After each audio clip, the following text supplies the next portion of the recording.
اچھا کم سے کم شکر کتنا ہونا چاہیے اور کس قسم کا ہونا چاہیے شکر؟ جب ہم سلوک میں آتے ہیں تو ایک ایک چیز کو انالیسس کرتے ہیں، سلسلے کی طرف سے ہمارے سامنے وہ چیزیں لائی جاتی ہیں۔ روح ایک عجیب چیز ہے، بس روح جس خیال میں ہے روح وہیں ہے، وہیں سے مستفید ہو رہی ہے۔ اگر شیخ کامل ہوگا تو وہ سمجھے گا کہ یہ مرید میرے پاس آیا ہے اللہ کی طلب میں آیا ہے، اس کی منزل میں نہیں ہوں، اس کی منزل تو اس کا رب ہے، تو یہ رب کی امانت ہے، مجھے رب تک پہنچانا ہے اس کو۔ خضر کے بھیس میں یا سینکڑوں رہزن بھی پھرتے ہیں، اگر جینے کی خواہش ہے تو کچھ پہچان پیدا کر، یہی ہے کہ پہلے پہچانے کہ یہ پیر مجھے کہاں لے کے جائے گا۔ سب حدیث میں حضرت عبدالعزیز دباغ علیہ رحمہ اللہ تبارک و تعالیٰ سے دوری کے اسباب میں ایک سبب یہ بھی لکھتے ہیں کہ جان یا رزق کے نقصان کے خوف سے کسی ظالم سے ڈرنا، اور اگلا نقطہ فرماتے ہیں یہ سوچ رکھنا کہ ظالم کا مقرب بننے سے رزق میں اضافہ ہوگا۔ یہ دو نقطے ایسے ہیں، فرماتے ہیں کہ اللہ تعالیٰ سے دوری کے اسباب میں سے یہ سبب ہے۔ اس کی کیا تفصیل، کیا اس کی شرح ہے؟ ہاں یہ تو دیکھیں بالکل واضح ہے کہ سیدنا عبدالعزیز دباغ شیخ اور اپنے وقت نائب غوث اعظم آپ تھے، یہ ان کی کتاب ہے الابریز، ان میں آپ نے یہ ارشاد فرمایا اللہ تعالیٰ سے دوری کے اسباب، چوتھا سبب ہے جان یا رزق کے نقصان کے خوف سے کسی ظالم سے ڈرنا۔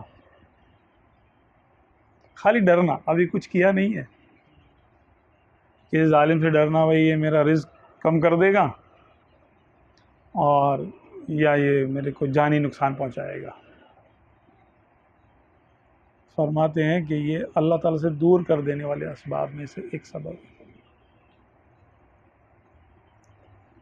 اصل میں یہ ایمان کی کمزوری کو ظاہر کرتا ہے کہ حدیث پاک میں بالکل نص موجود ہے اس پر، بالکل واضح نص کہ حدیث پاک میں آپ صلی اللہ تعالیٰ علیہ وسلم نے ارشاد فرمایا، مضمون یہ اس کا کہ اگر زمین و آسمان والے مل کر یا اولین و آخرین مل کے، ایسے ہی ہے نگالی کی طرف، وہ کون سی ہے این ینفعو کا، اس نام سے ملے گی، اس سے مل جائے گی۔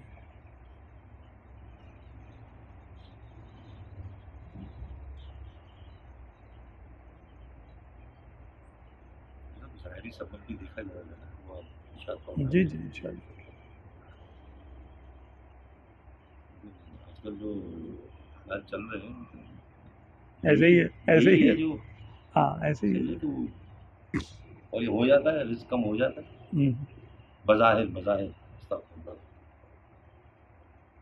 کیونکہ بظاہر ہو جاتا ہے تو بندہ ڈرتا ہے، بولے یار کیا کریں یار، اس سے سب کے ساتھ ہوا ہے، سب کو نوکری سے نکال دیا اس نے، ہاں وہ مجھے بھی نکال دے گا، ایسے ہی اللہ دھوکہ ہے نہیں، دیکھیں دنیا دھوکہ ہے۔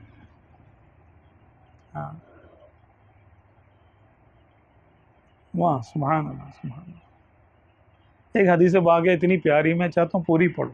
بسم اللہ۔ عن ابن عباس قال، حضرت عبداللہ ابن عباس رضی اللہ، آپ صلی اللہ علیہ وسلم کے چچا کے بیٹے، چچا حضرت عباس رضی اللہ عنہ، ان کے بیٹے حضرت عبداللہ، فرماتے کنت ردف رسول اللہ صلی اللہ تعالی علیہ وآلہ وسلم، میں رسول اللہ صلی اللہ علیہ وسلم کے پیچھے سواری پہ سوار تھا۔ سبحان اللہ، سبحان اللہ، کیا بات ہے جی۔ سبحان اللہ۔ فالتفت الیہ، تو آپ صلی اللہ تعالی علیہ وآلہ وسلم نے میری طرف توجہ فرمائی، رخ میری طرف کیا، فقال، فرمایا یا غلام، ارے اے لڑکے،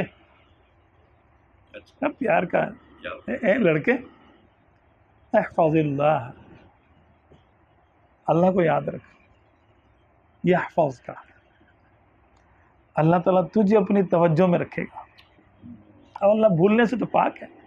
اس کا بامراد ترجمہ، بامعنی یا محاورہ ترجمہ کہہ لیں کہ احفظ اللہ یحفظ کا، تو اللہ کو یاد رکھ، اللہ تجھے توجہ میں رکھے گا۔ احفظ اللہ تجدہ امامک، تو اللہ کو یاد کرے گا تو اس کو اپنے سامنے ہی پائے گا، یعنی ایسا ہوگا کہ جیسے گویا کہ تو اسے دیکھ رہا ہے، ایسا ہوگا۔ تعرف الی اللہ فی الرخاء، تو اللہ تبارک و تعالیٰ سے کو یاد کرتا رہے پھر رخاء، آسانی کے وقت میں، جب بیماری بھی نہ ہو، صحت ہو، غربت نہ ہو، تھوڑی عافیت ہو، پیسے ویسے ہوں، ہاں، یا عارف کا فی شدتی، تو وہ تجھ پہ توجہ کرے گا جب تو تکلیف میں ہوگا۔ ہم لوگ تکلیف میں یاد کرتے ہیں اور جیسے ہی آسانی آتے ویسے بھول جاتے ہیں، بالکل اس کے الٹ کرتے ہیں۔ تو اگر تکلیف میں توجہ چاہیے کہ اللہ میری دعا فوراً قبول ہو جائے، تو جو دعا تکلیف کی ہیں وہ عافیت کے وقت مانگتے رہو۔ جو تعلق جتنی شدت سے، جتنی محبت سے، جتنی توجہ سے اللہ تبارک و تعالیٰ کو غربت میں یاد کرنا ہے، امیری میں بھی اتنی توجہ سے یاد کرو۔ جتنی توجہ سے بیماری میں ہائے ہائے کرنی ہے، اللہ اللہ کہنا ہے، پکارنا ہے، صحت میں بھی اتنی توجہ رکھو۔ قد جف القلم ما هو کائن، کہ جو کچھ ہونے والا تھا قلم نے اس کو لکھ لیا اور قلم خشک ہو گیا۔ فلو ان الخلق كلهم جميعا ارادوا ان ينفعوك بشيء، اگر ساری مخلوق جمع ہو جائے، مل کر، ساری مخلوق مل کر، اب یہاں زمین و آسمان، اولین و آخرین، سارے ہی آ گئے، ارادو، اگر وہ ارادہ کریں، ان ينفعوک، کہ وہ تجھے کوئی فائدہ پہنچا دیں، بشیء، کسی ایک چیز کا فائدہ، لم یقدہ اللہ لک، کہ جس کا فیصلہ اللہ نے تیرے لیے نہیں کیا، اللہ کی مرضی نہیں ہے کہ تجھے وہ فائدہ ہو، اور ساری کائنات مل کے وہ چاہے کہ وہ فائدہ تجھے پہنچا دے، لم یقدروا علیہ، تو نہیں پہنچا سکتے۔ نس آ گئی کہ نفع کا مالک کون ہے؟ اللہ۔ او ارادوا ان یضروک، یا وہ سارے مل کر ارادہ کریں،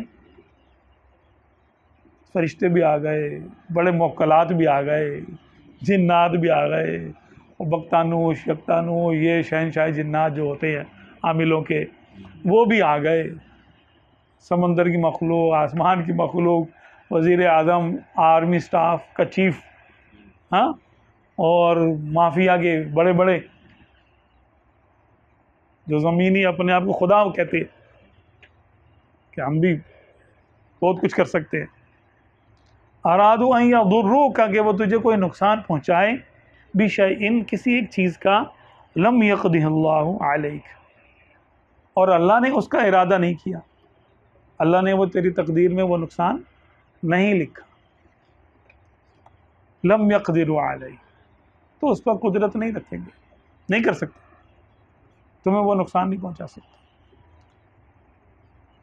ہاں، وَاعْلَمْ أَنَّمَا أَصَابَكَ، اور تو یقین کر لے، علم یقین کو کہتے ہیں، وَاعْلَمْ، اور جان لے، وَاعْلَمْ کا معنی، وَاعْلَمْ کا لفظ جو ہے وہ توجہ کرنے کے لیے بھی آتا ہے، کہ توجہ کرو ذرا، سنتے ہو، غور کرو۔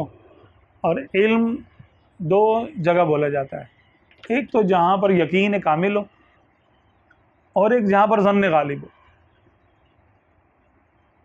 یعنی زیادہ تر گمان میرا یہی کہتا ہے، تو اس کے لیے علمت کا لفظ کہہ دیتے ہیں کہ میرا گمان یہ ہے کہ ایسے ہوگا، اور کہیں پر یقین ہوتا ہے کہ میرا پورا یقین ہے، تو علمت کا لفظ کہتے ہیں۔ تو وَاعْلَمْ تو یہاں یقین کے لیے، وَاعْلَمْ، یقین کر لے، انما اصابک، کہ جو اچھائی یا برائی تجھے پہنچ گئی، لم یکن لیخطئک، وہ تو وہ تجھے پہنچنی ہی تھی.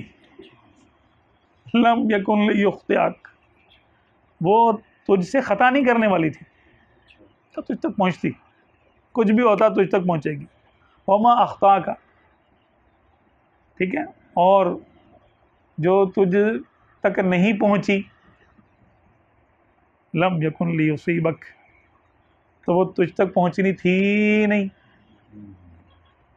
ٹھیک ہے. وَاعْلَمْ أَنَّ النَّصْرَ مَعَ الصَّبْرِ،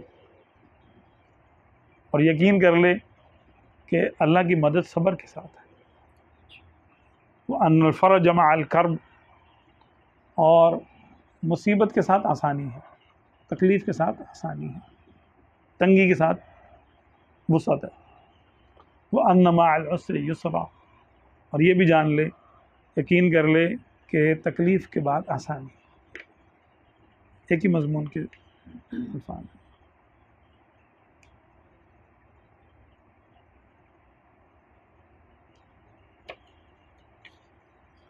اب یہ اس طرح کی اور بھی احادیث ہیں جس میں یہ ارشاد فرمایا کہ یہ اس بات کا یقین کر لو کہ جو فائدہ تم کو اللہ نہیں دینا چاہتا وہ دنیا کی کوئی طاقت نہیں دے سکتی، اور جو نقصان تم کو اللہ نہیں دینا چاہتا وہ کوئی دنیا کی طاقت نہیں دے سکتی.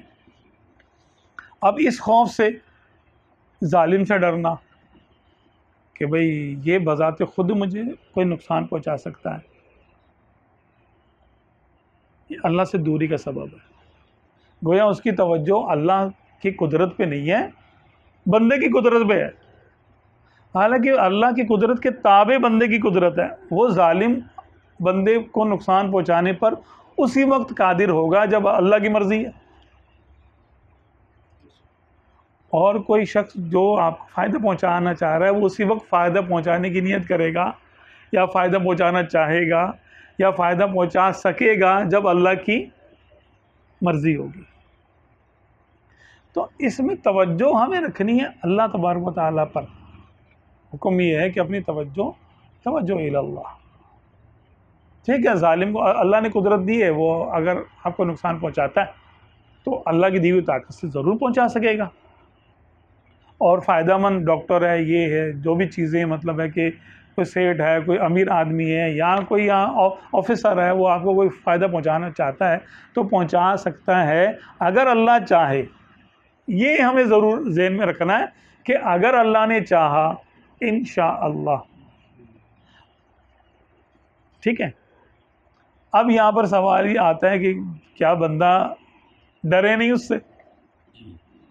تو ظالم سے ڈرے گا اور جو ہمیں فائدہ پہنچانا چاہ رہا ہے اس کو بندہ سلام کرے گا، اس کو ماشاءاللہ ہاتھ چومے گا، ماشاءاللہ یہ میرا بڑا خیال کرتا ہے، یہ میرا. ظالم سے اس قسم کا خوف کہ بھائی اگر اللہ نے اس کو قدرت دی تو یہ مجھے نقصان پہنچا دے گا، یہ تو کوئی مسئلہ نہیں ہے. حدیث پاک میں اتنا منع ہے کہ جب تم اس بات سے مت خوف کرنا کہ یہ اپنی مرضی سے کچھ کر رہا ہے، یا اس بات کو مت لینا کہ یہ اپنی طرف سے کوئی فائدہ پہنچا رہا ہے تمہیں. اس کے فائدے کے پیچھے بھی اللہ کا حکم ہے اور اس کے نقصان کے پیچھے بھی اللہ کی مرضی ہے. اپنی توجہ الی اللہ ہونی چاہیے. ظاہری اسباب پہ تو ظاہر سی بات ہے بندہ کرتا ہی ہے، ظاہری اسباب کا انکار نہیں ہے اس پر. ہاں، ظاہری اسباب کا بطور سبب اس بات ہے کہ اس میں منع یہ ہے کہ جب اللہ نہ چاہے تو نہ کوئی تم کو فائدہ پہنچا سکتا ہے اور نہ کوئی نقصان. اچھا، اگر اللہ چاہے تو فائدہ پہنچائے گا نا کوئی بندہ اور نقصان بھی پہنچائے گا. یہی بات ہے. اب ایک مسلمان ہے، اس کی توجہ اندرونی طور پہ تو یہی ہوتی ہے، اس کے دل میں تو یہی ہوتا ہے کہ بھائی جو اللہ نے چاہا بھائی وہی ہوتا ہے، جو اللہ چاہتا ہے بھائی. اچھا، عام طور پہ یہ چیز ہمارے ذہن میں حاضر نہیں ہوتی. تو اولیاء کرام کے لیے تو حضور ہی ہے، تو ان کے لیے یہ حکم ہے کہ تم نے ہر وقت اسی کو اپنے ذہن میں حاضر رکھنا. اگر تم اس کو اللہ کی یاد کو اپنے ذہن میں حاضر نہیں رکھ رہے تو تم اللہ سے دور ہو. کسی کو اصل مان لینا. اصل کون ہے؟ اللہ ہے نا. جی اور باقی سب تو اللہ کی مرضی پہ چلتے ہیں, اللہ کے حکم کے تابع ہیں. اچھا جب اس چیز کا غلبہ ہو جاتا ہے نا بندے پر, تو پھر سکون ہو جاتا ہے. چاہے تکلیف ہو, یعنی وہ بندہ تکلیف پہنچا بھی دے تبھی سکون ہوتا ہے, بھائی یہ تو مجھے ہونی ہی تھی تکلیف, یہ نہیں ہوتا تو کوئی اور ہوتا, یہ تکلیف مجھے پہنچنی تھی. اگر یہ ظالم نہ ہوتا تو کوئی اور بندہ ہوتا, ظالم نہ ہوتا اپنا ہی پہنچا دیتا. ایسا بھی ہوتا ہے. ہاں, کیا اپنوں کے ہاتھوں کوئی تکلیف نہیں ہوتی؟ ہوتی ہے. غلط فہمی سے, غلطی سے کوئی تکلیف نہیں ہو جاتی؟ ہو جاتی.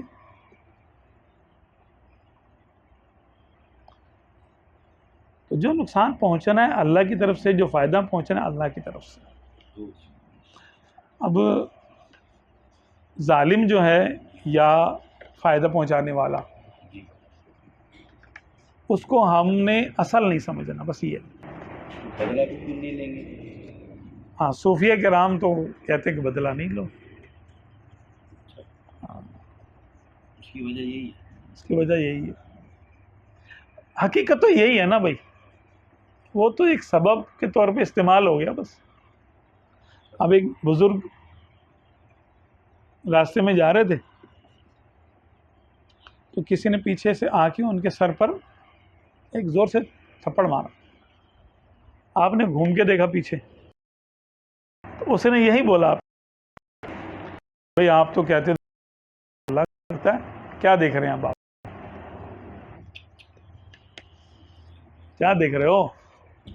یہ تکلیف تو تمہیں اللہ نے پہنچائی. آپ نے فرمایا کہ ہاں اللہ نے پہنچائی.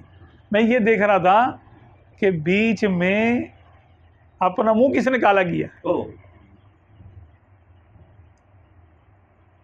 اللہ تبارک و تعالیٰ نے کس کو ذریعہ بنایا یہ تکلیف, یہ عذاب اپنے سر لینے کا مکلف کون بنا؟ تو تو بنا. اچھا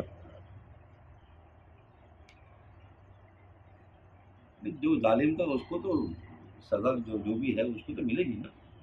ظالم کو اللہ کی طرف سے سزا ہے, وہ تو ہے. گورنمنٹ کی طرف سے بھی ہے, بالکل ہے. تو یہ تو نہیں, بری ذمہ تو نہیں ہو سکتا نا کہ جی اللہ کی طرف سے جی. ہاں, تو اللہ کی طرف سے سزائیں بھی ہیں, جہنم بھی ہے. ہاں, اچھا اسی طرح کا شکریہ بھی ادا نہیں کیا جائے گا. شکریہ بھی ادا کریں گے اس کا. نہیں, جیسے کسی نے فائدہ پہنچا, ہاں ہاں, تو کیا اس کا شکریہ بھی ادا نہیں کیا جائے گا؟ بالکل اس کا شکریہ ادا کیا جائے گا. من لم یشکر الناس لم یشکر اللہ, اس میں نص موجود ہے, حدیث پاک موجود ہے کہ جو لوگوں کا شکریہ ادا نہیں کرتا تو وہ گویا کہ اللہ کا بھی شکر گزار نہیں ہوتا. تو لوگوں کا شکریہ ادا کرو کہ اللہ نے ان کو تمہارے لیے خیر کا ذریعہ بنایا. تو وہ ذریعہ بننے کا شکریہ ادا کرو کہ بھئی آپ میرے لیے اچھائی کا باعث بنے. توجہ الی اللہ, شدت میں, رخاوت میں اللہ کی طرف توجہ, آسانی میں, تکلیف میں, بیماری میں, صحت میں, غربت میں, آرام میں, وسعت میں, توجہ الی اللہ. اور اس میں تو اتنی پیاری بات جو یعنی حدیث پاک میں آئی ہے کہ اگر تو اس کو آسانی میں یاد کرے گا تو وہ تجھے تنگی میں بھی توجہ رکھے گا تجھ پر. اگر تو پریشانی, تو اس کو خوشی میں یاد کرے گا, وہ تجھے غمی میں نہیں بھولے گا, بھولنے سے پاک ہے, توجہ میں رکھے گا. ہاں,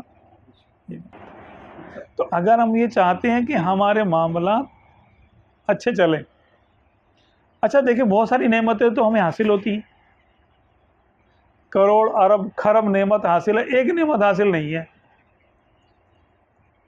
مطلب سر میں درد ہو گیا, شدت کا ہو گیا, ہم کہتے ہیں یا اللہ سر میں درد ہو گیا, اللہ سر میں درد. اچھا کب ہوا؟ ابھی ہوا ہے, شام کو ہوا تھا.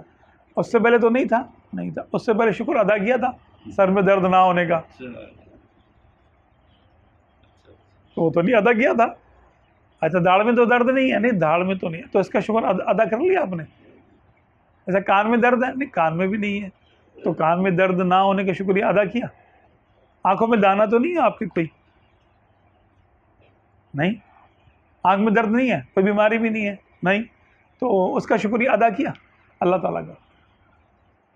ناک میں تو کچھ نہیں ہے، صحیح ہے ناک، اچھا دانتوں میں تو درد نہیں، گلے میں تو صحیح ہے درد تو نہیں گلے میں، اچھا دل کا تو مسئلہ نہیں ہے، پھیپھڑوں کا، گردے کا، تلی کا، جگر کا، hepatitis B C D E A نہیں ہے، تو اس کا شکریہ ادا کر لیا۔ اچھا ٹانگوں میں درد نہیں ہے، ہاتھ پاؤں صحیح ہیں، سلامت ہے، ایک نعمت نہیں ہے، وہ بھی وقتی، پتہ ہے کہ ابھی دوائی لیں گے تو ٹھیک ہو جائے گی انشاءاللہ تعالی، اس کا واویلا مچا رہے ہیں ہم لوگ، اور جو اربوں خربوں عافیتیں حاصل ہیں اس کی کوئی پرواہ نہیں، کوئی حساب ہی نہیں اس کا۔ سیدتنا رابعہ بصریہ رضی اللہ تعالی عنہ کے سامنے ایک شخص آیا، اس نے سر پہ پٹی باندھی دی، آپ نے فرمایا یہ کیا؟ کہنے لگا وہ میرے سر میں درد ہے نا۔ فرمایا اچھا تو نے شکوے کی پٹی باندھ لی، شوگر کی پٹی کبھی باندھی؟ جب تیرے سر میں درد نہیں تھا تو شکر کی کوشش کی تو نے؟ کوئی علامت، شکر کی علامت میں یہ کام کر رہا ہوں میں۔ وَإِن تَعُدُّوا نِعْمَةَ اللَّهِ لَا تُحْصُوهَا، اگر تم اللہ کی نعمتوں کو گننا شروع کرو تو نہیں گن سکتے، تو شکر بھی اتنا ہی کرنا چاہیے جتنی نعمتیں ہیں۔ جن نعمتوں کا شکر ہم کرنا، یعنی اچھا جس نعمت کا شکر ادا کریں گے انشاءاللہ اس میں برکت ہوگی، وہ محفوظ ہو جائے گی۔ حدیث پاک میں ہے کہ اللہ کی نعمتیں ایسی ہیں جیسے کہ جنگلی جانور، وحشی جانور، تو ان کو شکر کے کھوٹے سے باندھ کے رکھو۔ اب ایک پالتو جانور ہوتا ہے، اس کو باندھنے کی حاجت نہیں ہوتی ہے، وہ باہر بھی چلا گیا تو ادھر ادھر سے گھوم گھام کے تو آپ کے گھر واپس خود ہی آ جائے گا، آپ کو لانا نہیں پڑے گا۔ ایک ہوتا ہے بغیر پالتو، جیسے قربانی کے جانور آ جاتے ہیں، ایک آدھ دن کے لیے آئے، 2 دن بعد ذبح کر دیں گے۔ اب وہ پالتو نہیں ہے، جنگلی جانور ہے، اس کو کتنا باندھ کے رکھتے ہیں کہ اگر اس کو کھول دیا تو بھائی یہ تو گیا۔ تو ایسے ہی سمجھیں اللہ کی نعمتیں بھی ہیں، آتی ہیں اور جاتی ہیں، اگر ان کو اپنے پاس باندھ کے رکھنا ہے، سنبھال کے رکھنا ہے، تو پھر شکر کے کھوٹے سے باندھنا پڑے گا۔ تو شکر کتنا کریں؟ جتنی نعمتیں اور جس قسم کی نعمت ہے۔ اچھا کم سے کم شکر کتنا ہونا چاہیے اور کس قسم کا ہونا چاہیے شکر؟ زبان سے تو بولے الحمدللہ، ہاں، جس نے کہا الحمدللہ، گویا کہ اس نے اللہ تبارک و تعالیٰ کے لیے تمام تعریفیں ثابت کر دی۔ الحمدللہ کا معنی ہی ہے کہ ہر قسم کی ہر تعریف اللہ کے لیے، اور تمام قسموں کی تمام تعریفیں اللہ کے لیے۔ کوئی چیز باقی بچی؟ ہر قسم کی ہر تعریف اللہ کے لیے، اور تمام قسموں کی تمام تعریفیں، یعنی گنتی گنو گے تو ہر نعمت کا شکر ہو گیا۔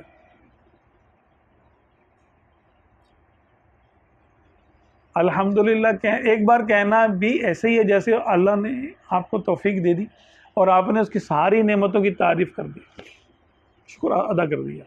اب اس کو آپ کم سے کم اتنا تو کہہ سکتے ہیں نا، ہر نماز کے بعد 33 بار الحمدللہ پڑھ لیں، تسبیح فاطمہ رضی اللہ تعالی عنہا، سبحان اللہ 33 بار، الحمدللہ 33 بار، 34 بار اللہ اکبر۔ اگر یہی ہم کہتے رہیں اور نیت کر کے کہیں گے یا اللہ تیری ساری نعمتوں کا شکر ادا کر رہا ہوں، انما الاعمال بالنیات، تو جو نعمتوں، جو عملوں کا ثواب کا فرق ہوتا ہے وہ نیتوں سے ہوتا ہے۔ عمل تو اتنا ہی ہے 33 بار، اب ہم بھی پڑھتے ہیں، اللہ کے ولی بھی پڑھتے ہیں سبحان اللہ الحمدللہ اللہ اکبر، وہ کتنے ادراک سے پڑھتے ہیں اور کتنی نعمتوں کو مستحضر ذہن میں خیال کر کے پڑھتے ہیں، یا اللہ اتنی تیری نعمتیں ہیں اور وہ خربوں نعمتیں ہیں، ان پر تیرا شکر ہے۔ ہر نعمت پر بے شمار شکر ہے. الحمدللہ حمدن کثیرا طیبا مبارکن فیہ. زبانی ہو گیا. یہ زبانی ہو گیا. پھر اس نعمت کا شکر ایسے ہے کہ اس نعمت میں اللہ کے بندوں کو، اللہ کی مخلوق کو شریک کرے. اچھا. مال میں ہے مال میں شریک کرے، علم کی دولت ہے اس کو بانٹے. اس طرح صحت ہے تو کسی غریب کے، کسی بیمار کے کام آ جائے. اگر آپ کے پاس ڈاکٹر کا علم ہے، یعنی آپ ڈاکٹر ہیں یا طبیب ہیں، جس قابل بھی اللہ نے بنایا ہے، جو علم عطا کیا ہے، جو نعمت عطا کی ہے، اگر وہ ایسی ہے کہ اس میں دوسرے کو آپ اس کے ذریعے کوئی فائدہ پہنچا سکتے ہیں تو مخلوق تک اس کا اثر پہنچائیں. یہ عملی طریقہ ہے. 2 رکعت شکرانے کی ادا کریں. یہ عبادت کے ذریعے، زبان سے عبادت ہوتی ہے، مال سے ہوتی ہے. ٹھیک ہے. شکر کی جتنی بھی اقسام ہیں ان کے ذریعے شکر ادا کریں تو وہ نعمتیں قائم رہیں گی اور شکر بھی ادا ہوگا. شکر بھی ادا ہو جائے گا. تو ظالم سے ظلم کا بدلہ اولیاء کرام تو نہیں لیتے. عام آدمی لے سکتا ہے اگر چاہے تو. اگر اسلامی قانون ہوتا ہے تو ہاتھ کے بدلے ہاتھ، آنکھ کے بدلے آنکھ، دانت کے بدلے دانت. یہ بدلہ ہی ہے نا، ظالم کے ظلم کا بدلہ ہے، قصاص ہے. یا اس کو مالی جرمانہ ہوتا ہے، اس کو جس کو دیت کہتے، ارش ہے، دیت ہے، مالی کوئی اس پر رکھا جائے گا کہ اتنے پیسے دو، ادا کرو. یہ بھی اس کا ہے بدلہ، ایک ظلم کا بدلہ ہے. اولیاء کرام تو معاف کر دیتے ہیں. یا جو سالکین ہے، سالکین کے لیے حکم ہے کہ بھائی ہو سکے تو معاف کر دو. ہاں، جو آپ کے ساتھ نیکی کرے اس کا شکریہ ضرور ادا کرو. اور یہ بھی شکریہ ادا کرو اللہ تعالیٰ کا کہ اللہ تبارک و تعالیٰ نے مخلوق کے دل میں تمہارے لیے رحم ڈالا، تمہارے لیے نیکی ڈالی. یہی شخص تم کو نقصان پہنچا دیتا، اب یہی شخص تم کو فائدہ پہنچا رہا ہے نا. تو یہ اللہ تعالیٰ ہی دلوں کو پھیرنے والا ہے نا. تو نہ کسی ظالم سے ڈرنا ہے، اس لیے اس حیثیت سے نہیں ڈرنا کہ یہ اپنی مرضی سے کچھ کر دے گا، بلکہ یہ ہے اگر اللہ نے اس کے ذریعے مجھے نقصان پہنچانا چاہا تو ہی نقصان پہنچا سکتا ہے. اس کی اپنی کوئی ذاتی حیثیت نہیں ہے. احتیاط تو کرے گا نا. احتیاط تو ساری کرے گا، ظاہری اسباب کرے گا، ظاہری اسباب کرے گا بالکل، بس صرف ذہن میں رکھے گا کہ یہ اس کے اختیار میں نہیں ہے، اللہ اس کے اختیار میں نہیں. ہاں، اللہ چاہے گا تو یہ اللہ چاہے گا. تو آپ جب آپ یہ پریکٹس ہو جائے گی نا اس کی، تو پھر آپ کو اس ظالم سے خوف نہیں آئے گا، ڈر نہیں لگے گا. پھر آپ کی توجہ الی اللہ ہوگی. تو یہ ہے معاملہ اس میں. اچھا، اس میں اگلا جو جملہ ہے نا کہ اس کے مقرب ہونے سے اس کو فائدہ ہوگا. جی، اگلا جو پوائنٹ آپ نے بتایا، لیکن یہ ایک کہنا تو نہیں چاہیے، لیکن حقیقت تو یہی ہے. حقیقت میں یہ ظاہر ہے. 5واں پوائنٹ یہ ہے کہ یہ سوچ رکھنا کہ ظالم کا مقرب بننے سے، یعنی نمبر بڑھانے سے ظالم کے سامنے جی رزق میں اضافہ ہو جائے گا. جی. تو اول تو یہ ایک دھوکہ ہے. اچھا، اگر عارضی طور پر رزق بظاہر آپ کو بڑھتا ہوا نظر آ بھی جائے تو وہ رزق نقصان ہی دے گا. حقیقت میں وہ رزق نقصان دے گا. چلے مجھے بتائیے، اس کا ہم تجزیہ کر لیتے ہیں. کربلا میں یزید کا مقرب بننے کے لیے فوجی آئے بالکل. اور انہوں نے اہل بیت کو شہید کیا، کر لیا شہید، جی. قید بھی کر لیا، انعام و اکرام بھی جو حاصل کرنا تھا وہ کر لیا. بالکل. 3 یا 4 سال ہوئے. جی 4 سال بعد یزید پلید مر گیا جی. اور مختار ثقفی مردود، اس نے اہل بیت کی محبت کا نام لے کر حکومت حاصل کر لی، لشکر بنایا، لشکر کشی کی اور یزیدیوں کو پکڑ پکڑ کے مارا. تو ایک ظالم پر اللہ نے دوسرے ظالم کو مسلط کر دیا. یہ بات اچھا، یزیدی ہونا ہی گالی بن گیا جی ایسے ہی. تو ان کے رزق میں اضافہ ہو گیا تھا. نہیں، بظاہر بظاہر نہیں بظاہر ہوا کیا, ان کو ان کے رزق میں برکت ملی. برکت ایک تو وہ سارے مارے گئے سب مارے گا اور ذلیل ہو کے مارے گا, اور بہت ذلت کے ساتھ مارے گئے, بہت ذلیل. اور ان کا نام گالی بن گیا. اب کسی کو گالی دینی ہو تو بولتے یزیدی ہے.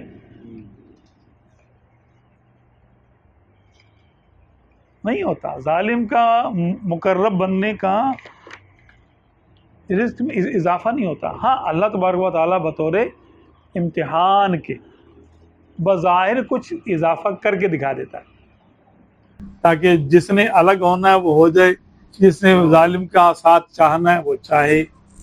بھائی ظالم کو ظلم میں کامیاب ہونے دیتا ہے رب. کیوں ہونے دیتا ہے؟ مظلوم کی آزمائش ہے اور ظالم کی بھی آزمائش ہے. مظلوم کے صبر کی آزمائش ہے اور ظالم کی مہلت کی آزمائش ہے. تو مہلت دی, تجھے اختیار دیا, تو نے کیا کیا؟ کچھ کرے گا تو جہنم کا وارث بنے گا نا. یہ دنیا میں ہم آئے ہیں تو یہ ظاہر کرنے کے لیے آئے ہیں کہ ہم جنتی ہیں یا معاذ اللہ دوسری طرف والے. وہ کیسے ظاہر ہوگا؟ جب ہمیں موقع ملے گا, نیکی کا موقع ملے گا, ہم نے نیکی کی. گناہ کا موقع ملا, ہم نے گناہ کیا. عدل کا موقع ملا, عدل کیا. ظلم کا موقع ملا, ظلم کیا. عبادت کا موقع ملا, عبادت کی. ایمان لانے کا موقع ملا, ایمان لائے. کفر کرنے کا بھی موقع سب کے پاس, جو چاہے کافر ہو جائے, جو چاہے مومن ہو جائے. اب ہم مسلمانوں میں سے کتنے لوگ ہیں جو بدترین حالات ہونے کے باوجود ایمان نہیں چھوڑتے اپنا, کہتے نہیں بھائی ایمان کا سودا نہیں کرے. اور کچھ بدنصیب ایسے بھی ہوتے ہوں گے, کوئی قادیانی بن جاتا ہے, کچھ بن جاتا ہے, بد مذہب ہو جاتے ہیں, پیسوں کے لیے اپنا دین بدل لیتے ہیں. ہوتا ہے کہ نہیں ہوتے؟ تو اللہ نے موقع دیا ہے نا کہ تم کو جو کرنا ہے کر لو, جو ظاہر کر, جو اندر ہے وہ باہر تو لاؤ. تو ظالم اندر سے ظالم ہی تھا, اللہ نے اس کو موقع دیا کہ تو اپنا ظلم ظاہر کر. تو خود دیکھ تو جہنم کے کس درجے کے قابل. وَإِنَّهُ عَلَى ذَلِكَ لَشَهِيدٌ, کہ انسان اپنے کیے پر خود ہی گواہ ہے. جیسے تو مال کی محبت میں آیا, لیکن ویسے ہی بندہ ہر عمل پہ اپنا خود ہی گواہ ہے کہ نہیں؟ تو مرنے والے کو پتہ ہوتا ہے کہ میں جنتی ہوں یا میں دوزخی ہوں, اپنے اعمال سے وہ خود گواہ ہوتا ہے. اس کو اللہ تبارک و تعالیٰ دکھا دیتا ہے, دیکھ تو کیا ہے, تیرے اعمال ایسے ہیں.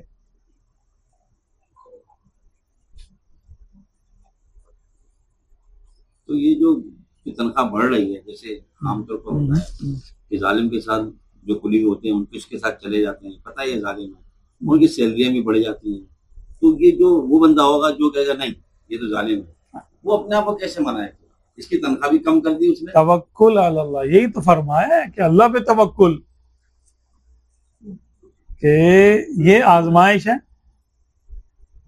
یہ جو 2 لقمے ہیں نا, یہ حلق سے نہیں اتر جائیں گے اور پیٹ پہ جا کے پھنس جائیں گے. فساد تو کریں گے یہ لقمہ حرام صحت لے کے آئے گا کیا؟ بیماری لائے گا نا. وہ بیماری دل کی سیاہی بھی ہے اور جسم کی بلا بھی ہے. وہ 2 لقمے, اس کا نتیجہ برا ہے. وہ عزت جو ظالم کے ساتھ چل کے ہوگی وہ اصل میں ذلت ہے. آج نہیں تو کل ظاہر ہو جائے گا, نتیجہ تو آنے دو. عمل کے دوران تو نتیجہ نہیں ہوتا نا بھائی, عمل کر چکنے کے بعد نتیجہ آتا ہے, جب اس کے کنسیکوینس سامنے آتے ہیں. اس وقت تو لگ رہا ہوتا ہے یہ بہت اچھا ہے. سود لیتے وقت کیا لگتا ہے بندے کو کہ میرے تو پیسے بڑھ گئے. اللہ نے تو فرمایا کہ اس میں تو ہلاکت ہے, یمحق اللہ الربا, اللہ سود کو ہلاک کر دیتا ہے. ہم لوگوں کے تو کہتے ہیں یار ہمیں تو بھائی تنخواہ, ہمارے تو ہم نے بینک میں رکھوائے ہیں پیسے, ہر مہینے ملتے ہیں, ہمارا تو گھر چل رہا ہے اس سے. تو گھر تو چور اور ڈاکوں کا بھی چلتا ہے, چوری کے مال سے, ڈاکے کے مال سے, رشوت کے مال سے. یہ ایک آزمائش ہے کہ تم نے اللہ کے فرمان کو سچ مانا یا جھوٹ مانا. اب عملی طور پہ تم جھوٹ مان رہے، زبان سے نہیں کہہ رہے. اللہ فرماتا ہے میں سود کو ہلاک کرتا ہوں، صدقے کو بڑھاتا ہوں، صدقے دیتے نہیں، سود لے رہے. تو عملی طور پہ کیا کر رہے ہیں؟ اللہ کی بات کو، اللہ کے فرمان کو غلط کہہ رہے، منہ سے نہیں کہہ رہے، عمل کے ذریعے کہہ رہے.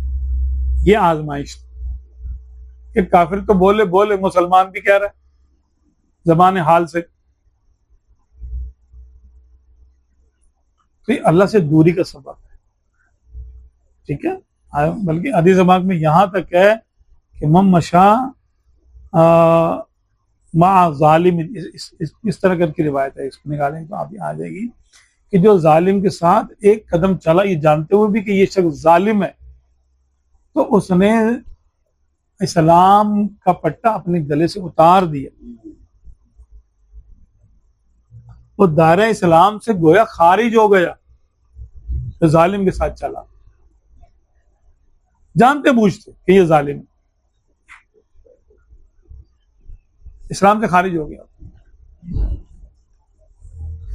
کم سے کم اتنا تو ہے کہ وہ ظالم کا ساتھی شمار ہوگا.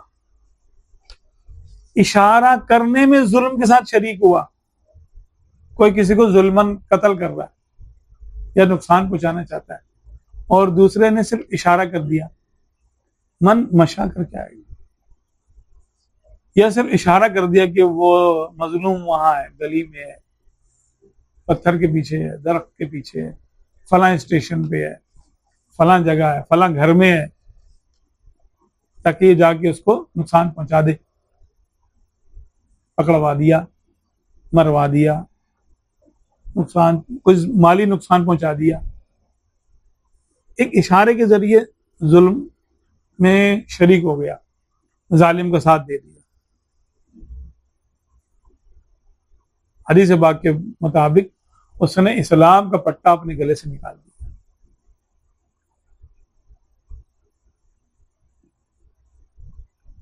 اب بتائیے کتنے دوری کا سبب ہے یہ. ظالم کے ساتھ چلنے والے کا یہ. ہاں، تو جو ظالم کا ساتھ دے کر اپنے آپ کو مقرب سمجھ رہا ہے تو اللہ سے کتنا دور ہو جائے گا وہ. اچھا، جو کچھ بھی ہے رب کی طرف سے، تو یہ کیوں ارشاد فرمایا کہ اگر کہیں تعاون ہو جائے تو وہاں سے مت جاؤ، تو اللہ کی طرف سے ہے، پھر مت جاؤ، مجھے بیماری ہو جائے گی پھر. ہاں، یہی بات ہے کہ اپنی احتیاط کرو. تمہیں یہ پتہ چلے معاذ اللہ ثم معاذ اللہ کسی شہر میں تعاون ہے تو وہاں نہ جاؤ.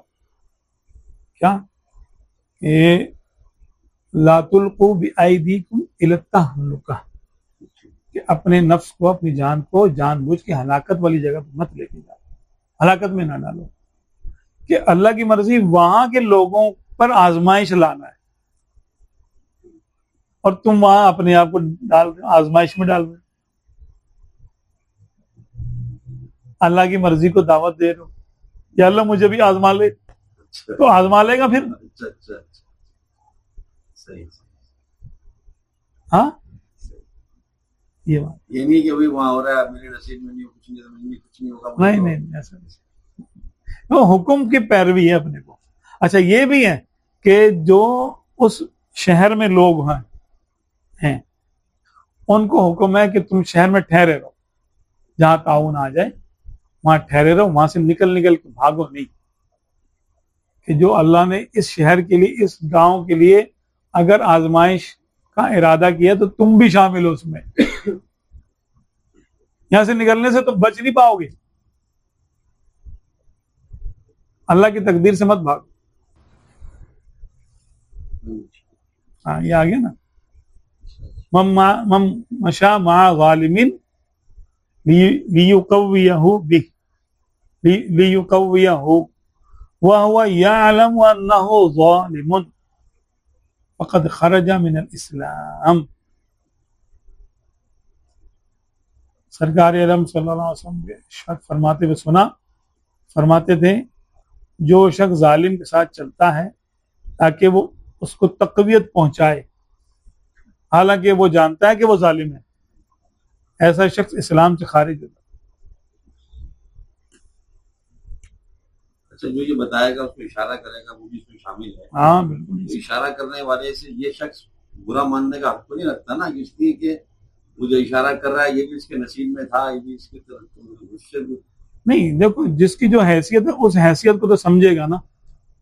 ظالم کو ظالم سمجھے گا، خدا تو نہیں سمجھے گا نا۔ ارے ہاں، عالم ظالم ہے کیونکہ ظلم کا اللہ کی تکلیف، اللہ کی جانب سے جو تکلیف آ رہی ہے اس کے پہنچنے کا سبب تو یہی ہے، تو یہی ہے، تو اس کو سبب کی حیثیت دے گا بس، کہ یہ وہ بدنصیب ہے جس کے ذریعے یہ اللہ کی آزمائش مجھ تک آ رہی ہے۔ صحیح بات ہے۔ اچھا میاں صاحب، اب وہ مالک تو مالک ہے، بندے کو تکلیف دے یا راحت دے، وہ مالک ہے نا۔ اب بندہ تو بندے کا مالک نہیں ہے نا، وہ کیوں تکلیف پہنچا رہا ہے اپنے اختیار سے؟